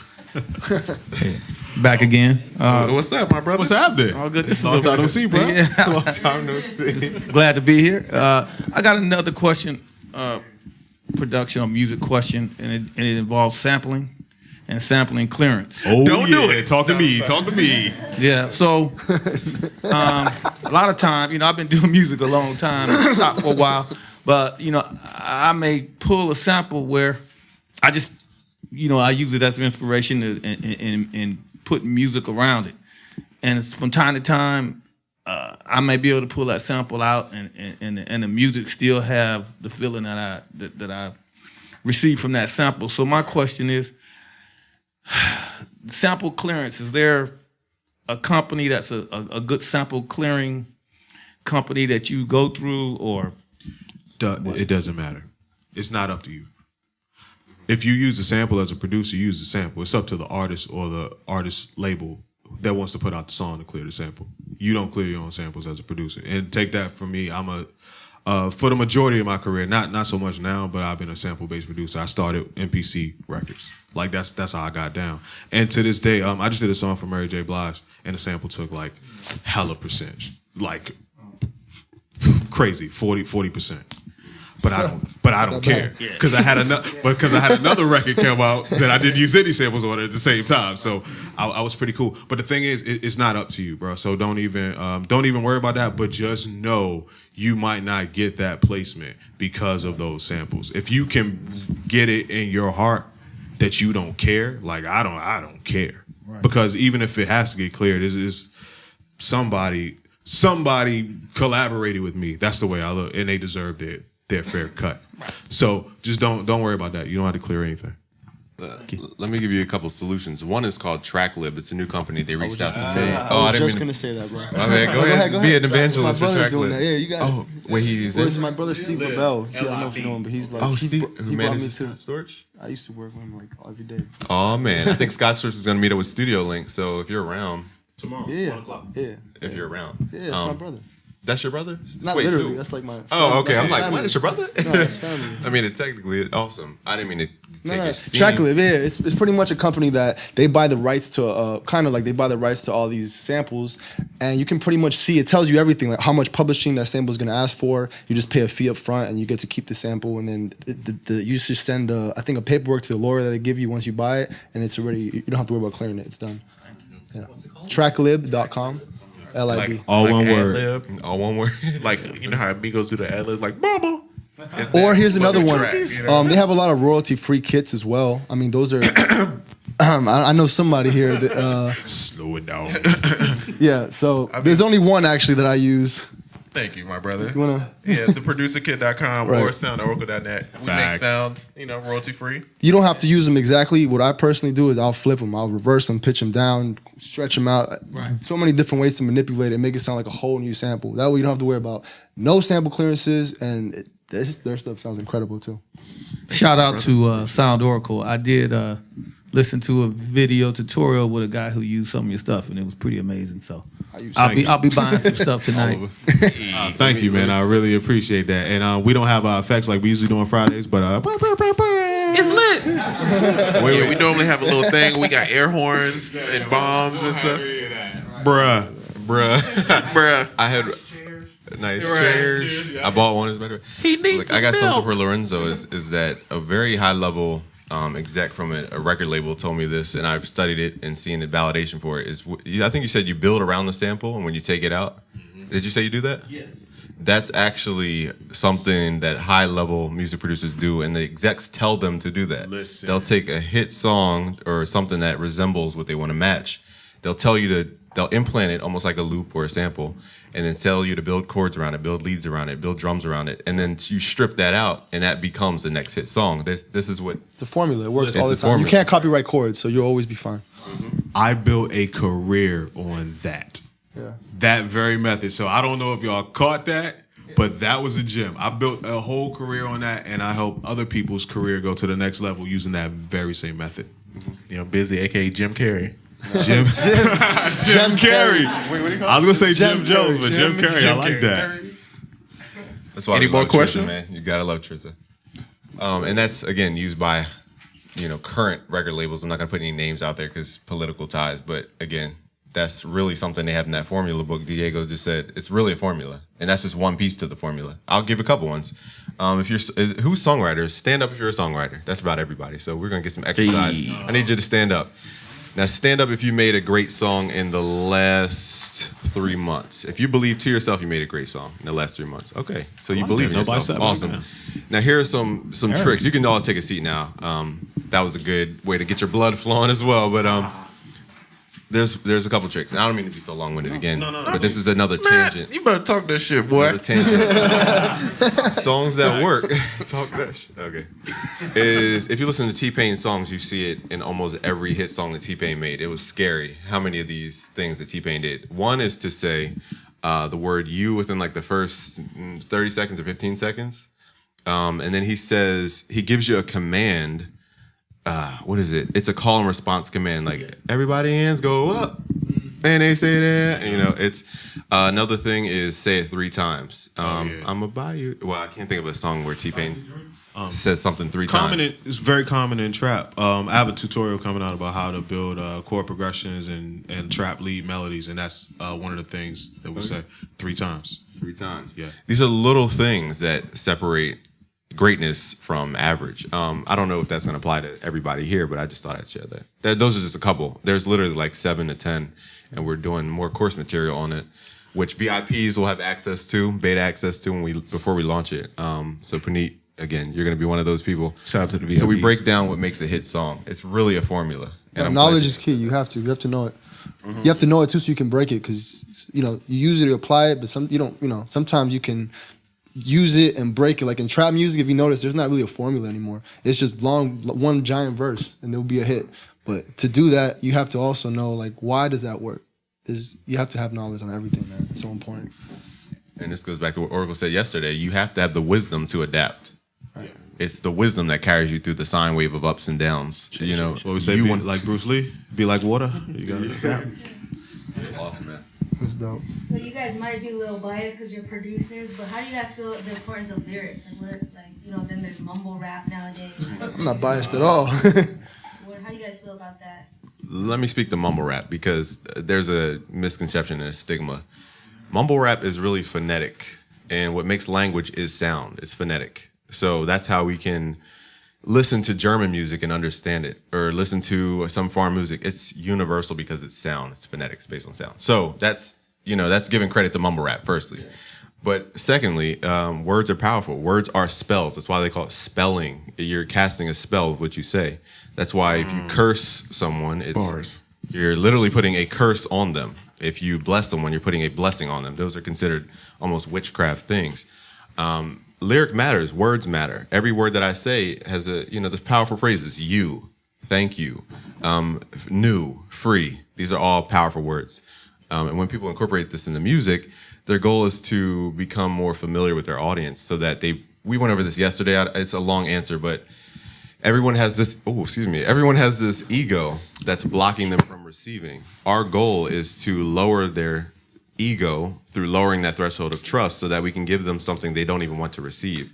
And that's the power of music. Again, I can't go into everything about it, and now I'm kind of on the spot. I forgot what I was going on about. What was your question? Lyric. Okay. So there's certain words that we can do to people to where they emotionally let down their guard, pull down that threshold. That's why Lil Pump can be so massively successful. You know, It's the ad-lib king. it's really science. I don't want to kind of give it away because that's what separates, again, average from excellent. Again, some keywords: you, free, new, mystery, anticipation, curiosity. So there's hidden elements in lyrics. It's not just random words, and it's not just sound. Oh, it's not to cut you off, Busy. I would also like to say too, lyrics.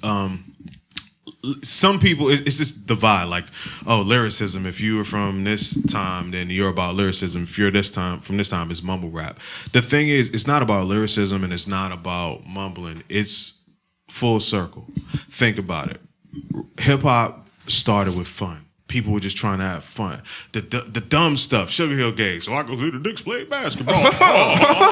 It was about having fun, dressing crazy and having fun. And then you got Conscious, and then you got bars. And it's back to having fun again. Now it's about the vibe. I don't have to say a 14-syllable word now to get the vibe. People want the vibe. They don't care they kind of care, but they don't really care what you're talking about. How does it make you feel? Then eventually it's going to go to something else, and it's going to come back around. Phones got big, they got small, then they got big again. That's what music is. You know something I don't think a lot of people know? I feel like melody is king, right? Most songs that I've ever seen done, the melody is done first. And then the words is filled in later. I see people write words out and they be like, all right, I'm going to fit this in this beat. That's too much. You know what I'm saying? Because you're going to overword it. Write the melody, figure out what the melody is going to be, and then write the words to that melody.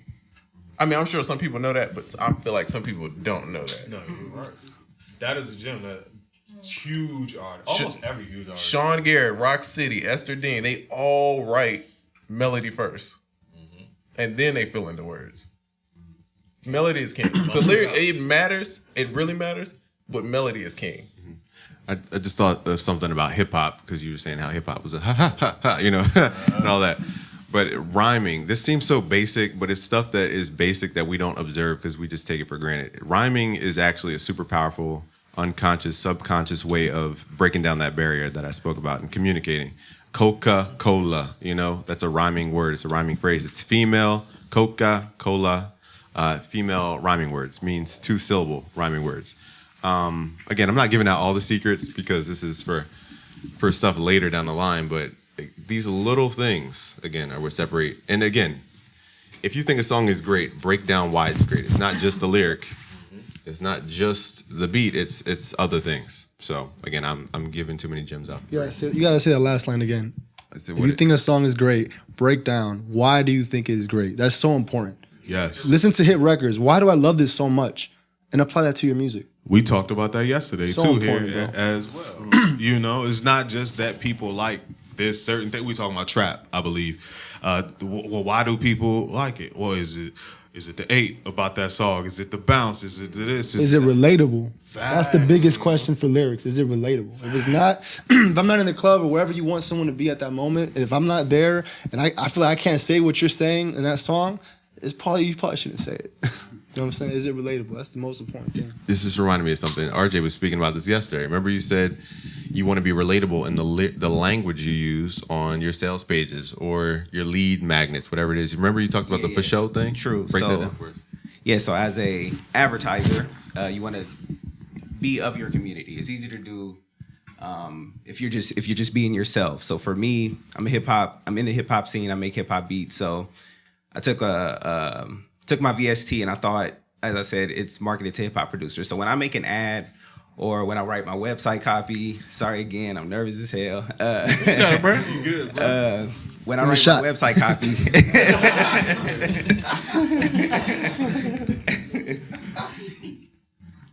Thug it out, bro. Thug it out, bro. Do it. Peer pressure. Hey. All right, he good now. All right. You want to write my motherfucking website? So when I write my website copy, it's as if I'm the hip hop producer that I'm talking to. So my advertisement starts like this. It goes, bruh, making hit beats just got easier. And so I'm giving subtle hints that I am of the hip hop community by using the word bruh. Like I dropped it 3 years ago, and that's when the whole little bruh thing was so big. Bruh. And then the making hit beats just got easier. That's telling you that, okay, this product that he's about to show me is probably going to make things easy for me. So right off the bat, I'm grabbing their attention with that. So as a producer, you could take that and try to translate to your audience. If you're a hip hop producer, you're gonna throw in a for show here and there when you're talking to them. You know, it doesn't have to be 100% proper. If you're EDM, then you're gonna, you know, say stuff that they know within that community to grab their attention. I forgot where we're going with this. The Jameson is working. I got some. I'm on a tangent. No, I got you. It's. I didn't mean to cut everybody off, but again, people. It doesn't matter how much you love your girlfriend. If she doesn't want to hug, she doesn't want to hug. She's gonna dip from you. She's gonna dodge you. It's because she doesn't want to receive the hug. When you're speaking from someone else's perspective, specifically your customer's perspective, they're looking at their own reflection. Who do you trust the most? Typically yourself. You make yourself survive over everybody else. So it's your job to speak from that person's perspective so they see their own reflection. And that's, again, trying to lower that threshold of trust requirement. And that's what you're talking about when you speak from their language, from their perspective, from their problems, from their, sticking points. You're speaking as if you went through it yourself and you fully understand. Exactly.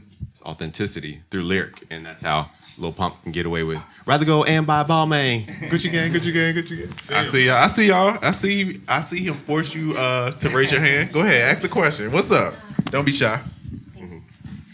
I wanted to know a little bit more about the business side and how each of you prepared for that. And more so, like, did you learn from other people as you built relationships, or were there certain tools that you use? Were there just books? Because right now for me, like, I know that I'm just using books. I'm still working on the building relationships part, but I want to know a little bit more about how you did it, or how now that you're further in the business, like, how would you advise other people to do it?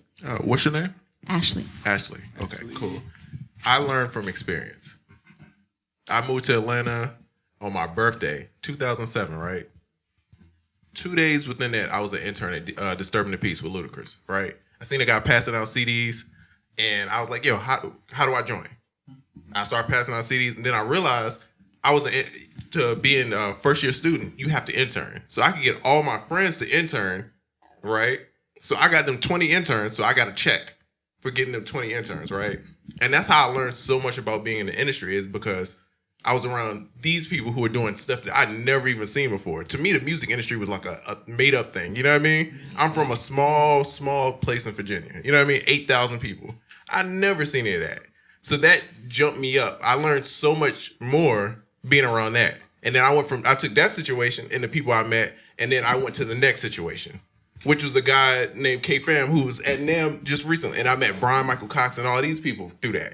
And I used that to leverage my next situation, which is Rico Love, who I met him and all these other people from. You know what I'm saying? So that, for me, is all hands-on experience. To me, I mean, the books tell you stuff, but again, a lot of the time, the people that's writing these books, they don't know nothing. Just like people at the record labels, they don't really know this. We do this every day. You know what I'm saying? So the best way to do it is to really get out, get your hands dirty, politic with these people. You got to be in the studio. Man, we barely slept this week. I've been in the studio 2 sessions a day, every day, pretty much. I probably sleep about 4 hours since I've been here. Facts. I was gonna say books are great. Books are a good starting point, but you got to interact. Because with a book, it's just you. It's not you and somebody else. You're not really meeting anybody. That book, other than tell you what's written in it, can't do anything else for you. I too learned from experience. Just like Trizza, he came in 2007, right? I got to Atlanta in 2008. I didn't know what the hell I was going to do, to be honest with you. And I had somebody depending on me. But I found where the studios were, drove up and down every day, knocked on all the doors and talked to all the people every day until somebody finally let me in and I played my beats. Then I build with the guy at the front desk. And then he tells another guy about me and I build with him. And then he tells another guy. And then he tells Polo. And then Polo tells Timbaland. That's what it is. You can't do that with a book. You can get the knowledge, but at a certain point, you got to move your feet and get out there in the world, because your success is you interacting with other people. And the gyms is out there. It's people like Busy. It's people like, you know what I mean? The gym's not, but you got to put your foot on the pavement. You know what I mean? That's the only way it's going to happen. That's what's going to separate you from everybody else. I'm gonna be honest. I learned most of my stuff from mistakes. I made a hell of a lot of mistakes in this business, but once I saw, like, man, I probably shouldn't have did that. That's when I was like, okay, now I know for next time I never did it again. But everybody makes mistakes. You're gonna make mistakes. It's impossible to get away from it. Just learn from it, and then that's just the way. Like you said, experience. Smart. I think on the way up here, Busy, we were talking about failure, and the only way to make sure you never fail is to never try anything. So you can read all the damn books you want, but if you don't move, you ain't gonna fail, but you ain't gonna succeed either. So you know what I mean? And you gotta get numb to that failure. Man, we fail like two times a week at something publicly. On the way here, we took the wrong turn. We make sure we fail publicly. We tell people we're gonna do stuff. We don't know if it's gonna work, but that's the thing. You get numb to that failure and you keep trying because, like we were also talking about yesterday, the more you do and the more you accomplish and the more things you get done, that breeds confidence, and the confidence breeds more action, and then you get stuck in the loop. And now you're moving. You're not just reading and learning. You actually moving out here in this world. And I'll say probably 4 points to that. So imagine, a chalkboard with a bunch of dots. Okay, that's your education. That's book learning. That's learning from anything.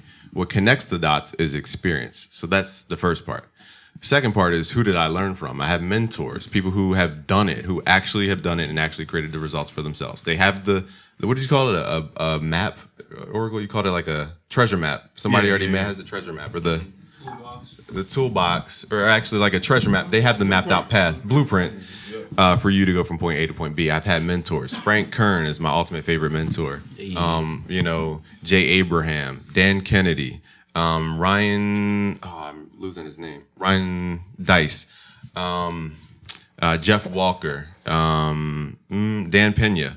So, and who else? I feel like I'm forgetting somebody. But those are all people who have shown me how to get to where they've gotten to. Okay, and they can only show you their path. That's the misconception. There's multiple ways to get to the same ending. And one more point I was going to make is that books are, 2 more points. This is where the 4 points came from. So every day in business, when we're interacting and doing different things, we learn so fast that writing a book would take longer than learning at our pace of learning. So it's always outdated, but don't take books for granted, because books are trying to convey wisdom or principles that never change. So whenever you feel stuck, like mentally, this is what got me out of my depression after college, when I felt like there was a ceiling above my head, like I couldn't go any further. It was really just reading. I know that sounds so basic, but reading it opens you up, almost like gives you headroom, just like on your master track. How can we relate this to music? That was a good one. Instead of hitting 0 dB, now you're hitting negative 12 dB. Now you have a lot of room to do stuff in, and that's what you need mentally. So I did that again through reading books. But again, there's all those pieces. There's good parts of the books, bad parts of the books. We're learning at faster rates than we can even write it down. And failing fast, meaning we know it doesn't work quick, can't write it down, you got to keep moving. And the way you communicate that to another person is through mentorship. It's an ongoing book. It's literally a living book right in front of you. So you have to surround yourself with people who will show you how to get results. Doesn't mean they have to be in person. It could be online, like Oracle said. So those are my 4 to 5 points. I lost track.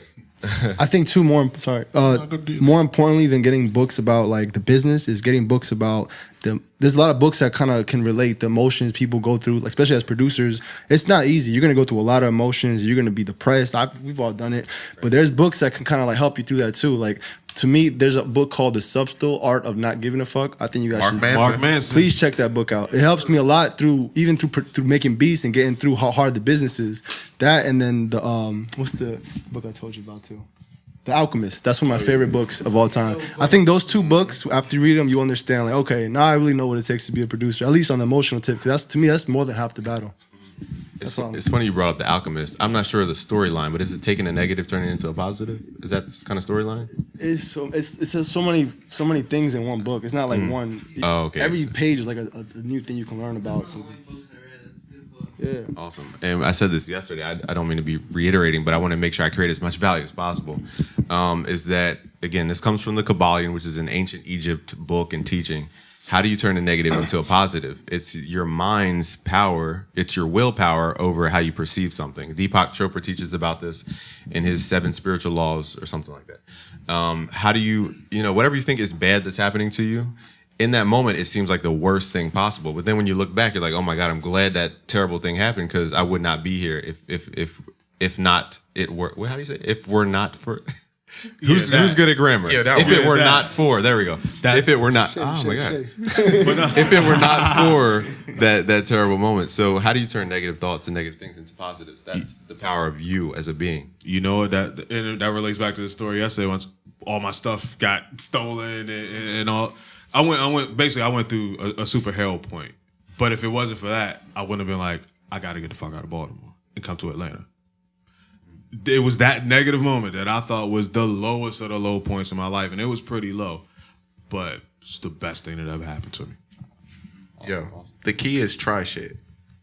a lot of stuff.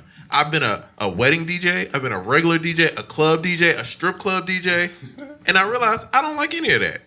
You know what I'm saying? But it took me to do all of that to realize I don't want to do that. You know what I'm saying? We figured out we were going to do a podcast because I was going to his house, and I was like, oh, this would be funny. We get on Instagram Live. We've been doing this almost a year now. Yeah. We're at NAM. We're doing all this because it was an idea, and we just tried stuff. And each week we were like, all right, how do we flip this? All right, this worked. All right, let's try this. All right, this don't work. Don't do that no more. That was terrible. You know what I'm saying? Right. You're going to mess up. It's going to happen. I was telling him, I've been helping him with DJing, right? I'm telling him he's going to mess up. You just got to get over it. You're going to mess up. It's going to happen. You just got to learn how to recover. That's the key thing. Try, move, be agile. You gotta be like a boxer. You gotta dodge, but dodge your weave. You know what I mean? And know how to take a hit. Yeah, because you're gonna get hit. It's gonna happen. You just gotta understand it. Most people don't know it's gonna happen. That's the issue. Everybody thinks it's just gonna be great. Like I'm gonna send this email and Drake's gonna rap on my song. That's how people think. People message us all the time like, oh, how do I get my song to Drake? Like, how do I get my song? Yeah, I'm like, shoot, you let me know when you figure this out. You let me know. Tell Drake I said what up. I love God's plan. Great song. You know what I mean? You know what I mean? So you gotta move. You gotta be agile and just keep doing things. And if somebody tells you that it's easy, they're lying to you. It's not, but it's not super hard either. It just you got to be consistent. It's simple, but it's not easy. That's what I was about to say. Making money is simple. It's not easy. Lorenzo, did you have a question real quick? Yeah, I mean, I just watched a random video of a producer. Everybody probably heard of Boy Wonder from Toronto. Yeah, dope producer. Yeah. He was on there. It was a tutorial. He was just saying, okay, I'm gonna show you how to make a beat in 10 minutes. And what he was saying something about, he was going through some sounds and he found some sounds that inspired him. And he had a guitar player and somebody else.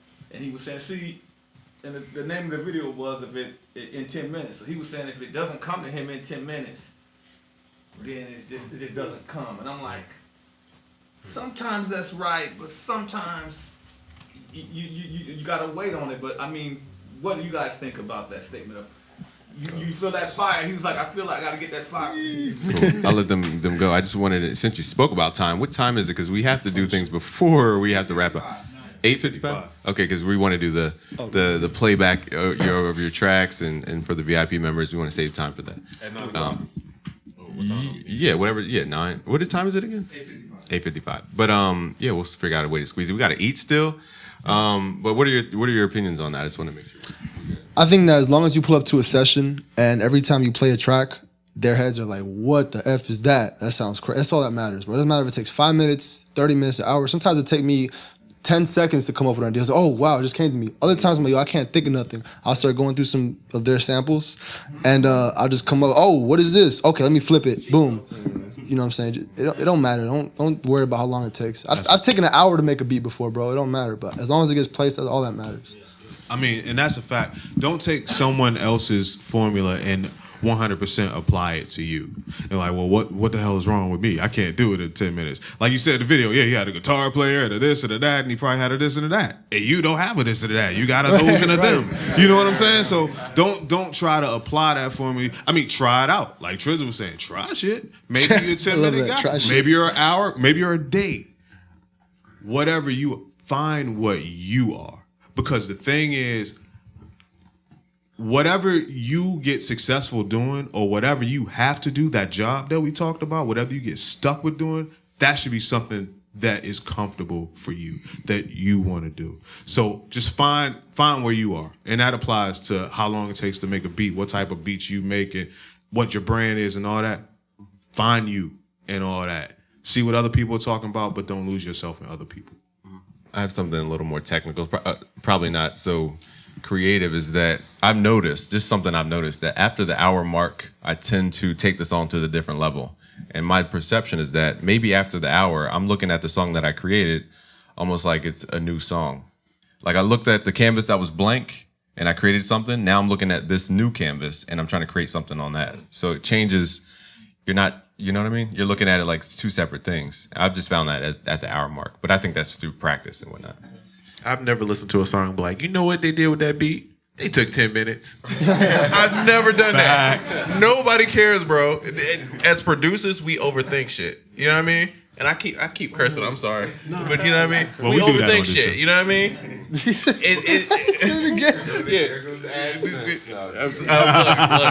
I'm keeping the brand genuine. You know what I mean? You know on Fridays we curse on this show. But nobody cares, dog. Nobody's listening to any of these songs and like, you know what? Even when it comes to dolls, nobody's like, oh, this is a Fruity Loops beat. Nobody. The average person doesn't care, bro. You know what I mean? Nobody cares. So you just got to make the best music you can make. That's all it matters about. That ties into one more thing that we always talk about on this show. As producers, I don't care who you are. When you're making a beat, in your mind, whether you realize it or not, it's 20 producers standing behind you, and you're trying to show off for them. You street balling, you want to dunk and do all that. As a producer, stop making beats for producers. You make beats in your mind for other producers. You try to show out. You try to do it in 10 minutes, and you want to do that. It's a gem. Make beats for artists. Make the hit. What does the song need? If the song takes an hour or takes a day to be what it can really be, take that time. Don't 10-minute that hour-long process. You know what I mean? But when you start getting in the process or the mindset of making tracks for artists or making tracks to make the track the best it can be, then you lose those 20 producers behind you that you're showing off for. I just thought of something else. Sorry, Diego. I just thought of something else. In that video, he was pulling up plugins like Omnisphere. You know, plugins half the people can't even afford in the first place. So he has a lot more resources to pull from. And the sounds are already like perfect. You know, you don't need to take a sine wave and run it through a splitter and separate. So that's another reason why I think his approach is a little bit different. He might not even realize that, you know, he has exposure to so many resources. And do any of y'all have like regular jobs? So you gotta understand, all Boy Wonder does is sit there and make beats all day. You know what I'm saying? If you're in the NBA, you're gonna be good because you know why? You're playing with nothing but NBA players. Yep. Every day. You know what I'm saying? You're playing against them and they're on your team. All day he spends making beats. So of course he can make a beat in 10 minutes because he knows it like the back of his hand. You know what I'm saying? So if you guys, you gotta allocate your time to, if you wanna make these 10-minute beats, you just gotta really study, you know what I'm saying, to get to that point. But it doesn't really matter, dog. Nobody cares. We just wanna hear the end result. I don't care if, you know, Rich Boy Throw Some D's took an hour, 10 days, whatever. I love that song. Every time I hear it in the club, I'm turning up. You know what I mean?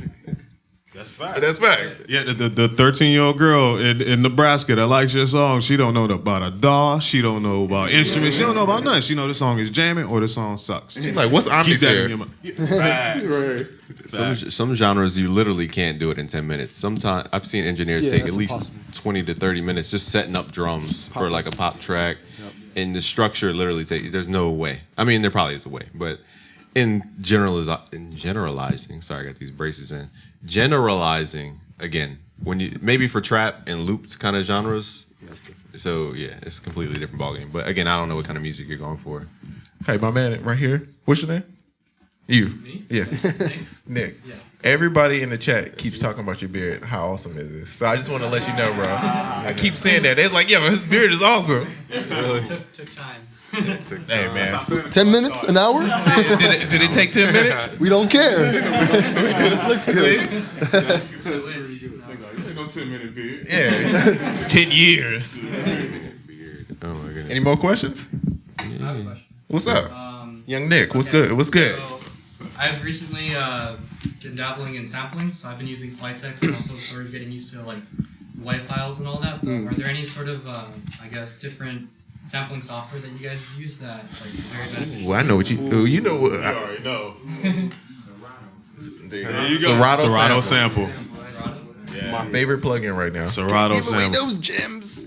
Just kidding. One of the best $99 I've spent in a long time. Make your own samples, bro. It's not that I know. hard. Well, I change them up. I Play take some samples, chords, like, play some weird stuff, flip it, reverse it. style, it's not recognizing Exactly. Are you snitching on yourself? Right. You tested them. Quiet chat. I would say it's not really a tool, but the idea of you're familiar with FL Studio, Yes. Because you said Slice X. Yes. So what I do now is put the sample in the playlist. I chop it maybe a bar, a quarter, or beat at a time, and I use a slip tool, that little left and right arrow, and I'll put your snap to grid on like a quarter beat or whatever I chopped it in, and I'll slip the audio to the left and right. So now I'm getting these grooves that never existed before without using Slice X, trying to figure out the timing. It's the same timing, just shifted over. I think, who gave us the was that Talha about the timing where you move? Ow, what the heck? I keep doing that. When keeping it real goes wrong. You get 16 bars and then you slide them, 4 bars to the right, you said? Yeah, something like that. It's the same concept, and you get these really unique grooves. Again, I got this really cool groove with an acoustic guitar. I didn't need any drums. I think the video is called like The Sampling Secrets in FL Studio, something like that. It has a blue cover thumbnail, but that was just my tip. Check them out. YouTube, Busy Work Beats. Just watch them all. You'll come across that video. There's a big lower third the whole way through this video editing, so they know where to go. No. There she is. Yes, ma'am. So you guys have been giving us golden nuggets all night, but can everybody give us 3 keys? You would say 3 keys to success, I guess, as an entrepreneur, as an artist, just in general, 3 keys to success. You said from us to you or you to us? I mean, in general, from everybody. I need to think on this, so let me think. What's the street price for 3 keys?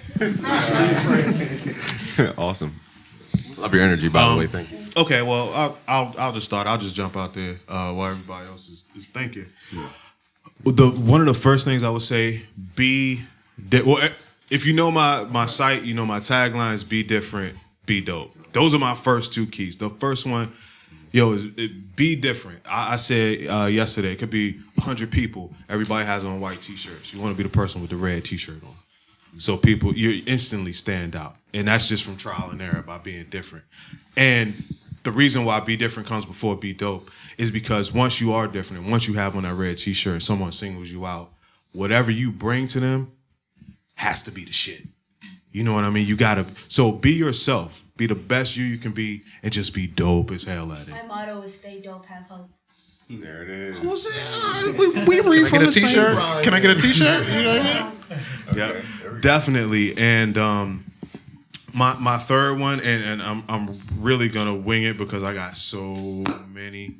10,000 hours. We talked about it before. Trizza talked about it. 10,000 hours. You gotta be a master. If you want to be a master, which hopefully you want to do in any field that you're trying to pursue, put those hours in. Don't be the person like, well, I have to work. I'm so tired and I have to wake up so early, and then you don't really want you don't deserve what you want. I should say that. And that's real. I don't know if y'all caught that, but you can want something like whatever, but if you're not willing to do whatever for it, you really don't deserve it. That's my 3. Let's see. One, this is the music business, right? People forget the business part, right? You have to treat this like a job. I get up at the same time every day. I've been staying. He let me stay at his crib, right? We've been working every day. 9 o'clock, I'm up making beats, right? And then we go to a session. I'm making beats. After that, we do another session. I'm making beats. You know what I'm saying? I treat it like a business. We both have assistants. We both we're on it. You know what I'm saying? I'm more on it than anybody else could be because nobody's gonna look out for me more than I am. You know what I'm saying? So you have to make sure that you're on your shit. You know what I mean? Because this industry is crazy. People really gonna try to get over on you. They're gonna try. Yeah. You just gotta understand how this works so you can make sure it don't happen as bad as could, because it's gonna happen. You're gonna get you gonna catch it one way or another. Oh, you got to be you got extra double. careful. You know what I'm saying? But just know that it's gonna happen, and just know how to prepare yourself. So that's one. Two, I would say. I mean, it's kind of the same thing as him. Just practice. You have to. You can't win if you don't play. You know what I mean? You have to always be out there trying, and it's very frustrating. Sometimes I don't want to make music. Sometimes I'm just like, I'm sick of this, but I still got to do it. This is what I do. I don't do anything else. I don't know how to do anything else. If it's not DJing and making beats, I really don't know. You know what I mean? And three, man, enjoy yourself, man. Make sure you having fun with this, because it's very easy to get caught up in this music stuff and not love this no more. And I've been there. So make sure you love it. And if it's getting too much, step away for a second. I've definitely stepped away. But come back, you know what I mean? Refocus and get back in the game.